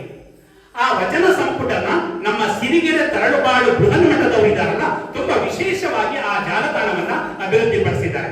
ವಚನ ಸಂಪುಟ ಅಂತ ಬರೆದ್ರೆ ಎಲ್ಲ 259 ವಚನಕಾರರ ಎಲ್ಲಾ ವಚನಗಳು ತೆರೆಕೊಳ್ಳುತ್ತೆ. ಬಸವಣ್ಣ ಮೊದಲು ಫೋಟೋ ಬರ್ತಾರೆ. ಬಸವಣ್ಣ ಫೋಟೋ ಮೇಲೆ ಕ್ಲಿಕ್ ಮಾಡಿದ್ರೆ ಬಸವಣ್ಣನವರ 1400 ವಚನಗಳನ್ನು ಅಧ್ಯಯನ ಮಾಡಬಹುದು. ಆ 1400 ವಚನಗಳಿಗೂ ಕೂಡ ಅರ್ಥ ಇದೆ. ಜೊತೆಗೆ 200ಕ್ಕೂ ಹೆಚ್ಚು ವಚನಗಳಿಗೆ ಗಾಯನವನ್ನು ಅಳವಡಿಸಿದ್ದಾರೆ. ಮ್ಯೂಸಿಕ್ ಸಿಂಬಲ್ ಇರುತ್ತಲ್ಲ, ಅದರ ಮೇಲೆ ಕ್ಲಿಕ್ ಮಾಡಿದ್ರೆ ಆ ವಚನ ಏನಾಗುತ್ತೆ, ಗಾಯನವನ್ನ ನೀವು ಕೇಳಬಹುದು. ಮತ್ತೆ ಅಲ್ಲಮ್ಮ ಪ್ರಭುದಿದೆ, ಅಕ್ಕ ಮಹಾದೇವಿ ಅವರಿದೆ. ಈ ಎಲ್ಲಾ ವಚನಗಳನ್ನು ಕೂಡ ನೀವು ವಚನ ಸಂಪುಟ ಅನ್ನೋದರಲ್ಲಿ ನೋಡಬಹುದು. ತುಂಬಾ ವಿಶೇಷವಾದದ್ದು. ಯಾಕಂದ್ರೆ ಇಂತಹ ವಚನ ಸಂಪುಟದಲ್ಲಿ ಇರುವಂತಹ ವಚನಗಳನ್ನ ನೀವು ಅಧ್ಯಯನ ಮಾಡೋದಿಕ್ಕೆ ಹೋಗ್ಬೋದು. ಆ ಅಧ್ಯಯನ ಮಾಡಕ್ ಹೋದಾಗ ಏನಾಗುತ್ತೆ, ಒಂದು ವಿಶೇಷವಾದ ಪ್ರಭೆ ನಿಮಗೆ ತೆರೆಕೊಳ್ಳುತ್ತೆ ಅಂತ ಹೇಳ್ತಾ, ನಮ್ಮ ಶರಣರು 3 ವಿಶೇಷವಾದಂತಹ ವ್ಯಕ್ತಿತ್ವವನ್ನ ನಮ್ಗೆ ಕಟ್ಕೊಳ್ಳೋದಕ್ಕೆ ಇಷ್ಟಪಡ್ತಾರೆ. ಒಂದು ತನು ಶುಚಿ. ತನು ಅಂದ್ರೆ ನಮ್ಮ ದೇಹ ಶುಚಿಯಾಗಿರ್ಬೇಕು. ಎರಡನೆಯದು ಮನಶುಚಿ, ಮನಸ್ಸು ಶುಚಿಯಾಗಿರಬೇಕು. ಇನ್ನೊಂದು ಭಾವಶುಚಿ, ಭಾವನೆಗಳು ಶುಚಿಯಾಗಿರಬೇಕು. ಈ 3 ಶುಚಿಗಳು. ಮನುಷ್ಯ ಈ 3 ಶುಚಿಯನ್ನ ಇಟ್ಕೊಬಿಟ್ರೆ ಅವನು ಬದುಕಿನಲ್ಲಿ ಸಾರ್ಥಕತೆಯ ಭಾವನ ಪಡೆದಂಗೆ. ಈ ತನುಶುಚಿಗೆ ಕೊಟ್ಟಂತೆ ಶರಣರು ಕಾಯಕವನ್ನ ಮಾಡಬೇಕು. ಕಾಯಕವನ್ನ ಮನೆಯವರು ಹೇಳಿದಂಗೆ ಪ್ರಾಮಾಣಿಕವಾಗಿ ಮಾಡಿದಾಗ ಅದನ್ನ ಎಂಜಾಯ್ ಮಾಡಬೇಕು. ನೀವು ಯಾವ ಕೆಲಸದಲ್ಲಿ ಇದ್ದೀರಾ, ಅಡಿಗೆ ಮಾಡೋದನ್ನು ಕೂಡ ತುಂಬಾ ಸಂತೋಷದಿಂದ ಅಡಿಗೆ ಮಾಡೋದು ಗೊತ್ತಾಗಲ್ಲ, ರುಚಿ ಇರುತ್ತೆ. ಅಲ್ಲ, ಕಷ್ಟಪಟ್ಟು ಪಟ್ಟಾಗ ಅದು ಕೆಲಸ ಆಗ್ಬಿಡುತ್ತೆ. ಇಷ್ಟಪಟ್ಟು ಮಾಡಿದಾಗ ಕಾಯಕ ಆಗುತ್ತೆ. ಅಡಿಗೆ ಕೆಲಸ ಆಗ್ಬೋದು, ಶಿಕ್ಷಕರ ಕೆಲಸ ಆಗ್ಬೋದು, ರೈತರ ಕೆಲಸ ಆಗ್ಬೋದು, ನಾವು ಯಾವ್ಯಾವ ವೃತ್ತಿಗಳಾಗ್ಬೋದು. ಯಾವುದೇ ನಮ್ಮ ತುಂಬಾ ಕಸ್ಟಮರ್ಸ್ ಬರ್ತಾರೆ ಬ್ಯಾಂಕ್ನವರ ಹತ್ರ ಪ್ರೀತಿಯಿಂದ ಮಾತಾಡ್ಕೊಂಡು ಬ್ಯಾಂಕಿನ ಮ್ಯಾನೇಜರ್ ಆಗ್ಬೋದು ಅಥವಾ ಕ್ಯಾಶಿಯರ್ ಆಗ್ಬೋದು, ನನ್ನ ಮಾತಾಡ್ತಾ ಇದ್ರೆ ಅವ್ರ ಸಮಯ ಹೋಗೋದೇ ಗೊತ್ತಾಗೋದಿಲ್ಲ. ಆದ್ರೆ ಮುಖ ಸಿಂಗರಿಸ್ಕೊಂಡಾಗ BP ಹೆಚ್ಚಾಗುತ್ತೆ, ಶುಗರ್ ಹೆಚ್ಚಾಗುತ್ತೆ. ಇವೆಲ್ಲ ಹೆಚ್ಚಾಗಿ ನಮ್ಮ ತನು ಏನಾಗುತ್ತೆ, ಶುದ್ಧಿ ಆಗೋದಿಲ್ಲ, ಅಶುದ್ಧಿ ಆಗುತ್ತೆ. ಅದಕ್ಕೆ ತನುಶುಚಿಗೆ ಏನನ್ನ ಕೊಟ್ಟಿದ್ದಾರೆ, ಕಾಯಕವನ್ನು ಕೊಟ್ಟಿದ್ದಾರೆ. ಆ ಕಾಯಕ ಅಂದ್ರೆ ವಿಶೇಷವಾದದ್ದು. ಆ ಕಾಯಕದ ಬಗ್ಗೆ ನಮ್ಮ ಶರಣರು ಯಾವ ರೀತಿ ಅಂದ್ರೆ ತುಂಬಾ ಬೇಕಾದ್ರೂ ಬಿಟ್ಟಿರ್ತಾರೆ, ಕಾಯಕವನ್ನ ಬಿಟ್ಟು ಇರುವಂತದ್ದಲ್ಲ. ಅದಕ್ಕೆ ನಮ್ಮ ಮಾದಾರ ಧೂಳಯ್ಯ ಅನ್ನೋ ಒಬ್ಬ ಶರಣರು, ನೀವು ಆ ವಚನ ಸಂಪುಟದಲ್ಲಿ ಇದೆ, ಮಾದಾರ ಧೂಳಯ್ಯ ಅನ್ನೋ ಒಂದು ಶರಣರ ಹೊಡೆದ್ರೆ ಈ ಒಂದು ವಚನ ನಾನು ಹೇಳುವಂತ ವಚನ ಸಿಗುತ್ತೆ. ಒಂದ್ಸಲ ಅವನು ಪಾದರಕ್ಷೆ ಒಲಿಯುವಂತಹ ಕಾಯಕವನ್ನ ಮಾಡ್ತಾ ಇರ್ತಾನೆ ಮಾದಾರ ಧೂಳಯ್ಯನ ಶರಣರು. ಆ ಕಾಯಕ ಮಾಡುವಾಗ ಅವರ ಒಂದು ಹುಳಿಯ ಮನೆಯಲ್ಲಿ ಪರಮೇಶ್ವರ ಪ್ರತ್ಯಕ್ಷ ಆಗ್ಬಿಡ್ತಾನಂತೆ. ಆ ಪರಮೇಶ್ವರ ಪ್ರತ್ಯಕ್ಷ ಆದಾಗ ಅವ್ರು ಹೇಳ್ತಾರೆ ವಚನ, ಇದು ನಾನೇನು ಪುರಾಣ ಹೇಳ್ತಾ ಇಲ್ಲ, ನೀವು ವಚನ ಸಂಪುಟದಲ್ಲಿ ಬರೆದ್ರೆ ಆ ವಚನ ಬರುತ್ತೆ. ಅಟ್ಟೆಯ ಚುಚ್ಚುವ ಉಳಿಯ ಮನೆಯಲ್ಲಿ ಪ್ರತ್ಯಕ್ಷವಾದ ಪರಮೇಶ್ವರನ ಕಂಡು ಇತ್ತಲೇ ಕೈಯ ಕಾಯದ ತಿತ್ತಿಯ ಹೊತ್ತಾಡುವನ ಮುಂದೆ, ಇಲ್ಲೇ ಕೈಯ ಬರ್ತಾ ಇದೆಯಾ, ಕಾಯದ ತಿತ್ತಿಯ ಹೊತ್ತಾಡುವನ ಮುಂದೆ ನಿನ್ನ ಭಕ್ತರ ಕಾವಿನಲ್ಲಿಗೆ ಹೋಗಿ ಮುಕ್ತಿಯ ಮಾಡು. ಇಲ್ಲೇ ಬಂದಿದೆಯಾ, ನಾನು ಕೆಲಸ ಮಾಡ್ತಾ ಇದ್ದೀನಿ, ಕಾಯಕ ಮಾಡ್ತಾ ಇದ್ದೀನಿ, ಕಾಯಕ ಮಾಡೋರಿಗೆ ನಿನ್ನ ದರ್ಶನ ಅವಶ್ಯಕತೆ ಇಲ್ಲ. ದೇವರು ಬಂದಿದ್ದಾನೆ, ದೇವರು ಬಂದಿದ್ರು ಕೂಡ ದರ್ಶನ ಅವಶ್ಯಕತೆ ಇಲ್ಲ ಅಂತ ಹೇಳ್ತಾ ಇದ್ದಾರೆ. ಹೋಗು ರಜತ ಬೆಟ್ಟಕ್ಕೆ ಹೋಗಿ ನಿನ್ನ ಭಕ್ತರ ಮುಕ್ತಿಯ ಮಾಡು. ನೀನು ರಜತ ಬೆಟ್ಟ ಅಂತ ಹೇಳ್ತಾರೆ ಶಿವ ಇರುವಂತದ್ದು, ಅಲ್ಲಿಗೆ ಹೋಗಿ ನಿನ್ನ ಭಕ್ತರ ಮುಕ್ತಿಯ ಮಾಡು. ಕಾಮ ಧೂಮ ಧೂಳೇಶ್ವರನ ಕರುಣದಿಂದ ನೀವೇ ಬದುಕುವಂತ ಮಾದಾರ ಧೂಳಯ್ಯ ಪರಮೇಶ್ವರ ಪ್ರತ್ಯಕ್ಷ ಆದ್ರೂ ಕೂಡ ಅವನಿಗೆ ಲೆಕ್ಕ ತಗೊಳ್ಳಿಲ್ಲ. ಅಂದ್ರೆ ಕಾಯಕದ ಬಗ್ಗೆ ಎಷ್ಟು ನಿಷ್ಠೆ ಇತ್ತು ಅನ್ನೋದನ್ನ ನಾವು ತಿಳ್ಕೊಳ್ಬೇಕಾಗತ್ತೆ. ಎರಡನೇದು ಯಾವುದಂದ್ರೆ ಮನಸ್ಸುಚಿ. ಮನಸ್ಸು ಶುಚಿಯಾಗಿರ್ಬೇಕಲ್ಲ, ಕಾಯಕ ತನು ಶುಚಿ ಆಗುತ್ತೆ, ಮನಸ್ಸು ಶುಚಿಯಾಗಿರ್ಬೇಕು. ಅಂದ್ರೆ ಮನಸ್ಸನ್ನು ನಾವು ಇಲ್ಲಿ ಇಟ್ಕೊಳಕ್ ಆಗೋದಿಲ್ಲ. ಇಲ್ಲಿ ಇದೆ, ದೇಹ ಮಾತ್ರ ಇಲ್ಲಿದೆ, ಮನಸ್ಸು ಅಲ್ಲಿ ಯಾವ ಸೀರಿಯಲ್ ಬಂದಿದೆ ಅಂತನೋ, ಅಥವಾ ನಮ್ಮ ಮನೆಯವರು ಏನ್ ಮಾಡ್ತಾ ಇದ್ದೀರಿ ಅಂತನೋ, ನಮ್ಮ ಮಗಳು ಏನ್ ಮಾಡ್ತಾ ಇದ್ದಾರ ಅನ್ನೋದನ್ನ ನನ್ನ ಸೇರಿ ಹಾಗೆ ಎಲ್ಲರೂ ಕೂಡ ಯೋಚನೆಯನ್ನ ಮಾಡ್ತಾ ಇರ್ತೀವಿ. ಯಾಕಂದ್ರೆ ಬಸವಣ್ಣ ಹೇಳ್ತಾರೆ, ಮನವೆಂಬುದು ಮರ್ಕಟದಂತೆ ಲಂಘಿಸುವುದೆಲ್ಲ ಮನ ನೋಡಯ್ಯ ಅಂತ ಹೇಳ್ತಾರೆ. ಮನಸ್ಸನ್ನ ಮರ್ಕಟ ಅಂದ್ರೆ ಕೋಟಿಗೆ ಹೋಲಿಸ್ತಾರೆ. ಕೋಟಿ ರಮ್ಮೆಯಿಂದ ರಮ್ಮೆಗೆ ಹೇಗೆ ನೆಗೆಯುತ್ತೋ ಹಂಗೆ ಮನಸ್ಸು ಕೂಡ ಕೋಟಿಗೆ ಹೋಲಿಸ್ತಾರೆ, ಲಂಘಿಸುತ್ತೆ ಅಂತ ಹೇಳ್ತಾರೆ. ಅಂತಹ ಮನಸ್ಸನ್ನ ನಿಷ್ಠೆಯಿಂದ ಇಟ್ಕೊಳ್ಬೇಕಲ್ಲ, ಮಾನಸಿಕ ಶಾಂತಿ ಬೇಕಲ್ಲ, ಆ ಮಾನಸಿಕ ಶಾಂತಿಗೆ ಶರಣರು ಕೊಟ್ಟದ್ದೇ ಯಾವುದು? ಇಷ್ಟಲಿಂಗ. ನಾವೇನ್ ಮಾಡ್ತಾ ಇದೀವಿ ಈಗ? ಮರಿತಾ ಇದ್ದೀವಿ. ಇಷ್ಟಲಿಂಗವನ್ನ ಯಾರು ಕೂಡ ಧಾರಣೆಯನ್ನ ಮಾಡ್ತಾ ಇಲ್ಲ. ಮುಂದೊಂದು ದಿನ ಇತಿಹಾಸ ಸೇರ್ಕೊಳ್ಬಹುದು, ಇಷ್ಟಲಿಂಗ ಇತ್ತಂತೆ, ಶರಣರು ಇದನ್ನ ಕೊಟ್ಟಿದ್ರಂತೆ ಅಂತ ಆಗ್ಬೋದು. ದಯಮಾಡಿ ನಿಮಗೆ ಕೈ ಮುಗಿದು ಕೇಳ್ಕೊಳ್ತಾ ಇದ್ದೀನಿ, ಇಷ್ಟಲಿಂಗವನ್ನ ಧಾರಣೆಯನ್ನ ಮಾಡಿ. ನಾನು ಕೂಡ 26 ವರ್ಷ ಶಿಕ್ಷಕ ವೃತ್ತಿಯಲ್ಲಿ ಇದ್ದೇನೆ, ಆದ್ರೂ ಕೂಡ ನಾನು ಯಾವುದನ್ನು ಬಿಟ್ಟು ಇಷ್ಟಲಿಂಗವನ್ನ ಬಿಟ್ಟಂತ ಇರೋದಿಲ್ಲ. 2 ಕಾಲ ಪೂಜೆ, ತ್ರಿಕಾಲ ಪೂಜೆ ಮಾಡ್ಬೇಕು ಅಂದ್ರೆ ಅದು ಗುರುಗಳಿಂದ ಮಾತ್ರ ಸಾಧ್ಯ. ಆದ್ರೆ ಬೆಳಿಗ್ಗೆ ಮತ್ತು ಸಂಜೆ ಆ 2 ಕಾಲ ನಾವು ಇಷ್ಟಲಿಂಗ ಪೂಜೆಯನ್ನ ಮಾಡಬೇಕು. ಯಾವುದಕ್ಕೋಸ್ಕರ? ಮನಃಶುದ್ಧಿಗೋಸ್ಕರ. ಆ ಇಷ್ಟಲಿಂಗ ಕೆಲವು ಶಿವರಾತ್ರಿ ಟೈಮು ಮಾತ್ರ ಬಂದು ಆ ಪೂಜೆಯನ್ನ ಮಾಡಿ ಫೇಸ್ಬುಕ್ ಅಪ್ಲೋಡ್ ಮಾಡಿದ್ರೆ ಮುಗೀತು, ಅದೇ ಇಷ್ಟಲಿಂಗ ಪೂಜೆ ಅಂತೀರ. ದಯಮಾಡಿ ಅದಕ್ಕಲ್ಲ, ನಮ್ಮ ಮನಸ್ಸು ಶುದ್ಧಿಗೆ ಇಷ್ಟಲಿಂಗ ಪೂಜೆಯನ್ನ ಮಾಡಬೇಕು. ಆ ಇಷ್ಟಲಿಂಗ ಪೂಜೆ ಅದಕ್ಕೆ ವಿಶೇಷವಾದದ್ದು. ಯಾಕಂದ್ರೆ ಈಗ ನಾವು ಅನೇಕ ದೇವರುಗಳನ್ನ ಪೂಜೆ ಮಾಡ್ತೀವಿ, ಆಮೇಲೆ ಅನೇಕ ದೇವರುಗಳನ್ನ ನೋಡೋದಕ್ಕೆ, ದರ್ಶನ ಮಾಡೋದಕ್ಕೆ ಬೇರೆ ಕಡೆ ಹೋಗ್ತೀವಿ. ಅಯ್ಯಪ್ಪ ಸ್ವಾಮಿಗೆ ಸುಮಾರು ಜನ ಹೋಗಿದ್ದೀರಲ್ಲ, ಇಲ್ಲಿಂದ ಮುಡಿಯನ್ನ ಹೊತ್ಕೊಂಡು ಎಲ್ಲ ಹೋಗ್ತಾರೆ. ಹೋದಾಗ ಅಲ್ಲಿ ದೇವರು ಇನ್ನೇನೋ ದರ್ಶನ ಆಗ್ಬೇಕು ಅಂದಾಗ ಯಾವ ರೀತಿ ತಳ್ತಾರೆ ಅಂದ್ರೆ ಕುರಿಗಳನ್ನು ಕೂಡ ತಳ್ಳೋದಿಲ್ಲ, ಆ ರೀತಿ ತಳ್ಳಿ ಅದನ್ನ ಸಾಕ್ಬಿಡ್ತಾರೆ. ತಿರುಪತಿಗೆ ಹೋಗ್ತಾರೆ, ಇಲ್ಲಿಂದ ಅಷ್ಟು ದೂರ ಹೋಗಿ ದರ್ಶನವನ್ನ ಮಾಡಕ್ ಹೋಗ್ತಾರೆ, ಇನ್ನೇನೋ ದರ್ಶನ ಮಾಡಬೇಕು ಅನ್ನೋದಕ್ಕೆ ದೇವರೇ ಕಾಣಲ್ಲ, ಅವರನ್ನ ತಳ್ಳಿಬಿಡ್ತಾರೆ. ಅದಕ್ಕೆ ಇದೆಲ್ಲ ಆಗಿನ ಕಾಲದಲ್ಲೇ ಬಸವಣ್ಣವರು ಯೋಚನೆಯನ್ನ ಮಾಡಿ ಇಷ್ಟಲಿಂಗವನ್ನ ಕೊಟ್ಟರು. ನಾವು ಇಷ್ಟಲಿಂಗವನ್ನ ಪೂಜೆ ಮಾಡಿದ್ರೆ ಇಲ್ಲಿ ವಿಶ್ವ ಚೈತನ್ಯವನ್ನ ಕೊಟ್ಟಿದ್ದಾರೆ. ವಿಶ್ವ ಚೈತನ್ಯ ಅಂದ್ರೆ ವಿಶ್ವ ಹೇಗಿದೆ ಆ ಆಕಾರವನ್ನೇ ಇಷ್ಟಲಿಂಗ ರೂಪದಲ್ಲಿ ಕೊಟ್ಟಿರುವಂತದ್ದು. ಅದಕ್ಕೆ ಹೇಳ್ತಾರೆ, ಜಗದಗಲ್ಲ ಮುಗಿನಗಲ್ಲ ಮಿಗೆಯಗಲ್ಲ ನಿಮ್ಮಗಲ್ಲ. ಜಗದಗಲ ಹೇಗಿದೆ? ಜಗತ್ತು ಎಷ್ಟಾಗಲಾಗಿದೆ, ಮುಗಿದ ಎಷ್ಟಾಗಲ ಇದೆ, ಮಿಗಿಯಾಗಲ್ಲ ಎಷ್ಟಾಗಲ ಇದೆ ಎಲ್ಲ. ಆದ್ರೂ ಕೊನೆಗೆ ಇವರು ಎಷ್ಟು ಭೌಗೋಳಿಕ ಚಿಂತನೆ ಬಸವಣ್ಣವ್ರಿಗೆ 12ನೇ ಶತಮಾನದಲ್ಲಿ ಇತ್ತು ಅಂದ್ರೆ ನಿಮ್ಮಗಲ ಅಂದ್ಬಿಡ್ತಾರೆ. ಈಗ ಭೂಗೋಳ ಶಾಸ್ತ್ರಜ್ಞರು ಏನ್ ಹೇಳ್ತಾರೆ? ಭೂಮಿಯನ್ನ ಚೆಂಡಿನ ಆಕಾರ ಅಂತಾರೆ ಕೆಲವರು, ಇನ್ನು ಕೆಲವರು ಗೋಲಿಯಾಕಾರ ಅಂತಾರೆ, ಇನ್ನು ಕೆಲವರು ಕಿತ್ತಳೆ ಹಣ್ಣಿನ ಆಕಾರ ಅಂತಾರೆ. ಕೊನೆಗೆ ಭೂಗೋಳ ಶಾಸ್ತ್ರಜ್ಞರು ಒಂದು ಪದವನ್ನ ಬಳಸ್ತಾರೆ ಭೂಮಿಗೆ, ಜಿಯಾಯಿಡ್ ಅನ್ನೋ ಒಂದು ಪದವನ್ನ ಬಳಸ್ತಾರೆ. ಅಂದ್ರೆ ಭೂಮಿಯಾಕಾರ ಅಂದ್ರೆ ಭೂಮಿಗೆ ತನ್ನದೇ ಆದ ಆಕಾರ ಇರೋದ್ರಿಂದ ಅದರ ಭೂಮಿಯಾಕಾರ ಅಂತ ಬಳಸ್ತಾರೆ. ಹಂಗೆ ಬಸವಣ್ಣವರು ನಿಮ್ಮಗಲ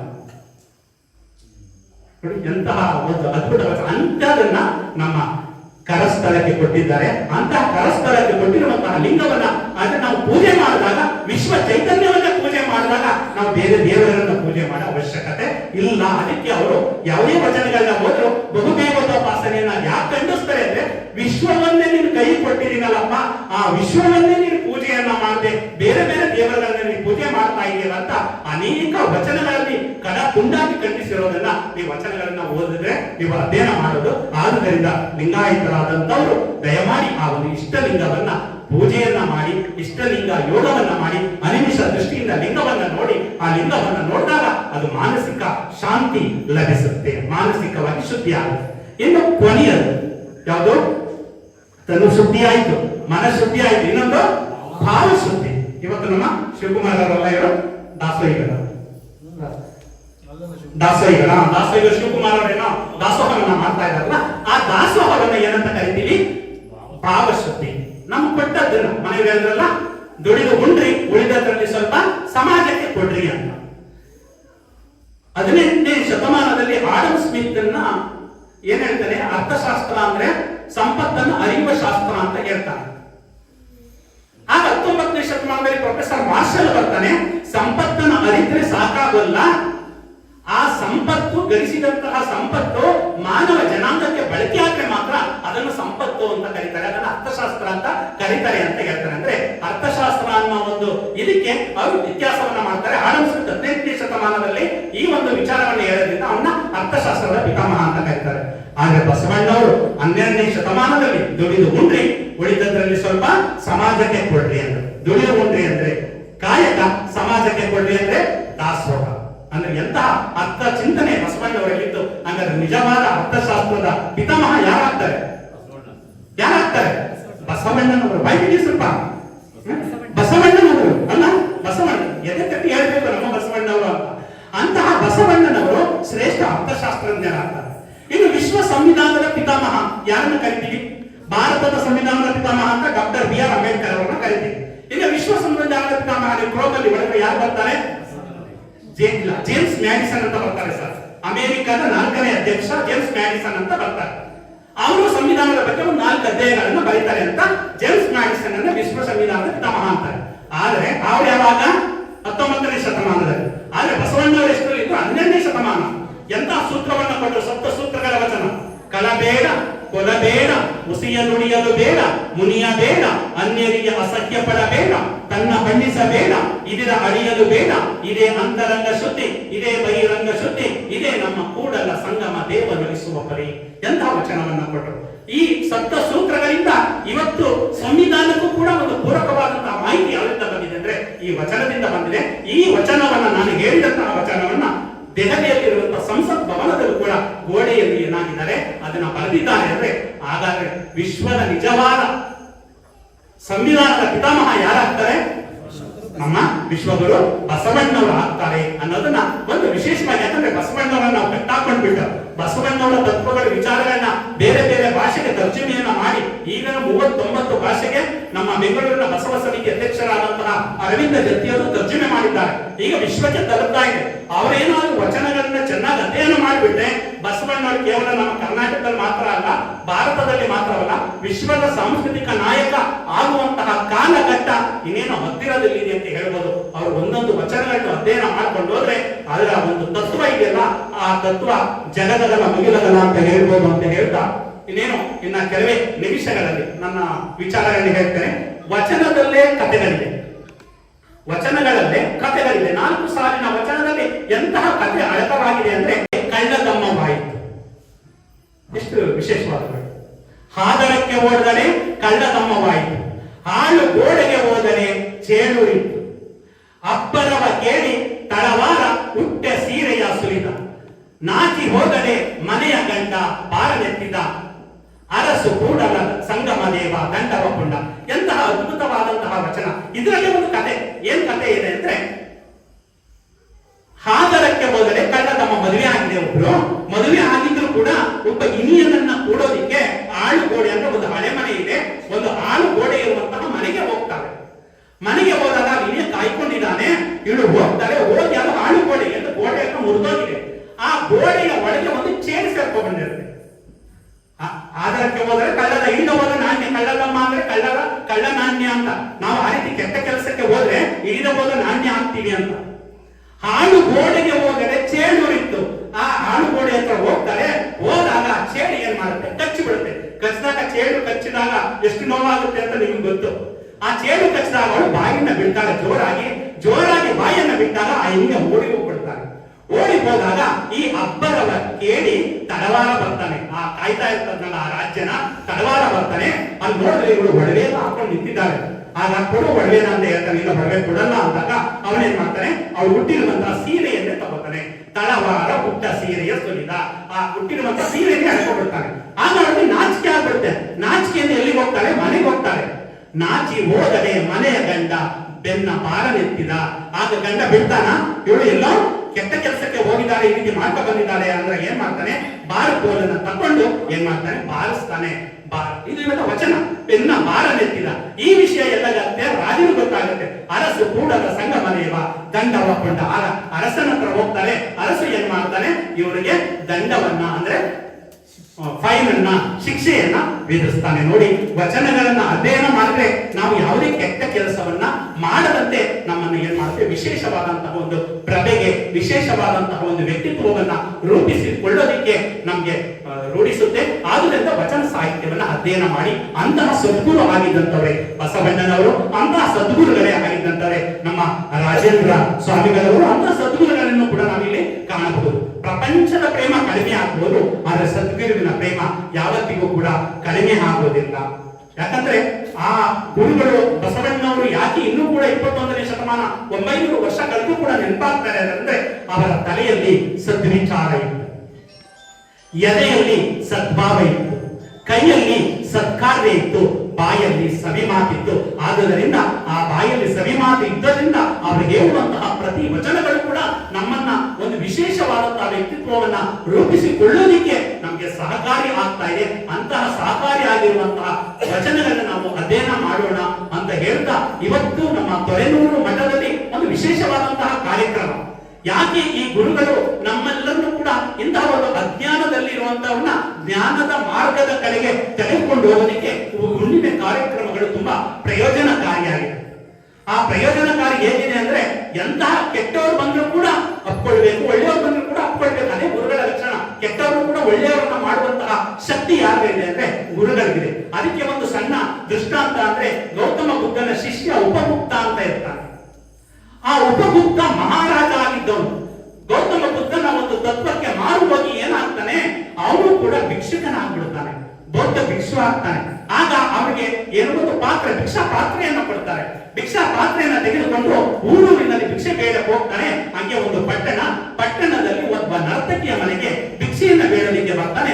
ಭಿಕ್ಷೆಯನ್ನ ಬೇಡಕ್ಕೆ ಬಂದಾಗ ಭಿಕ್ಷಾಂದೇಹಿ ಅಂತ ಕರೀತಾನೆ. ಆ ಕರೆದಾಗ ಆ ನರ್ತಕಿ ಓಡಿ ಬರ್ತಾರೆ. ಆ ಧ್ವನಿಯಲ್ಲಿ ಏನೋ ಒಂದು ರೀತಿ ಆಕರ್ಷಣೀಯ ಶಕ್ತಿ ಇರುತ್ತೆ. ಓಡಿ ಬರ್ತಾರೆ. ಓಡಿ ಬಂದಾಗ ಅವಳು ಹೇಳ್ತಾಳೆ, ಅವನು ಸ್ಫುರದ್ರೂಪಿ ಸುಂದರವಾದಂತಹ ಯುವಕ. ಆ ಯುವಕನ ಲಕ್ಷಣ ಅವೆಲ್ಲವನ್ನ ನೋಡು, ನೀನ್ ಯಾಕೆ ಭಿಕ್ಷೆ ಬೇಡ್ತಾ ಇದೀಯ, ನೀನು ನನ್ನ ಮನೆಗೆ ಬಂದ್ಬಿಡು, ಇಲ್ಲಿರುವಂತಹ ಸಂಪತ್ತು ಕೂಡ ನಿನ್ನದಾಗುತ್ತೆ, ನಾನು ಕೂಡ ನಿನ್ನವಳಾಗ್ತೀನಿ ಅಂತ ಅವಳಿಗೆ ಹೇಳ್ತಾಳೆ. ಆದ್ರೆ ಈ ಉಪಗುಪ್ತ ಆ ರೀತಿ ಅನುಭವಿಸೋದಾಗಿದ್ರೆ, ಅವನು ಮಹಾರಾಜನಾಗಿ ಏನ್ ಬೇಕಾದ್ರೂ ಅನುಭವಿಸಬಹುದಾಗಿತ್ತು. ಆದ್ರೆ ಬುದ್ಧನ ಒಂದು ತತ್ವದಿಂದ ಪ್ರೇರಣೆಯಾಗಿ ಅವನು ಭಿಕ್ಷುವಾಗಿ ಮಾರ್ಪಾಡಾಗಿದ್ದಾನೆ. ಆಯ್ತು, ನಾನು ಬರ್ತೀನಿ, ಬರೋ ಕಾಲಕ್ಕೆ ಬರ್ತೀನಿ ಅಂದ್ಬಿಟ್ಟು ಅವನು ಭಿಕ್ಷೆಯನ್ನು ಹಾಕಿಸ್ಕೊಂಡು ಹೊರಟೋಗ್ತಾನೆ. ಹಿಂಗೆ ಒಂದು 15-20 ವರ್ಷಗಳು ಕಳೆದಾಗ ಈ ನರ್ತಕಿಗೆ ಒಂದು ಭೀಕರ ಕಾಯಿಲೆ ಬರುತ್ತೆ.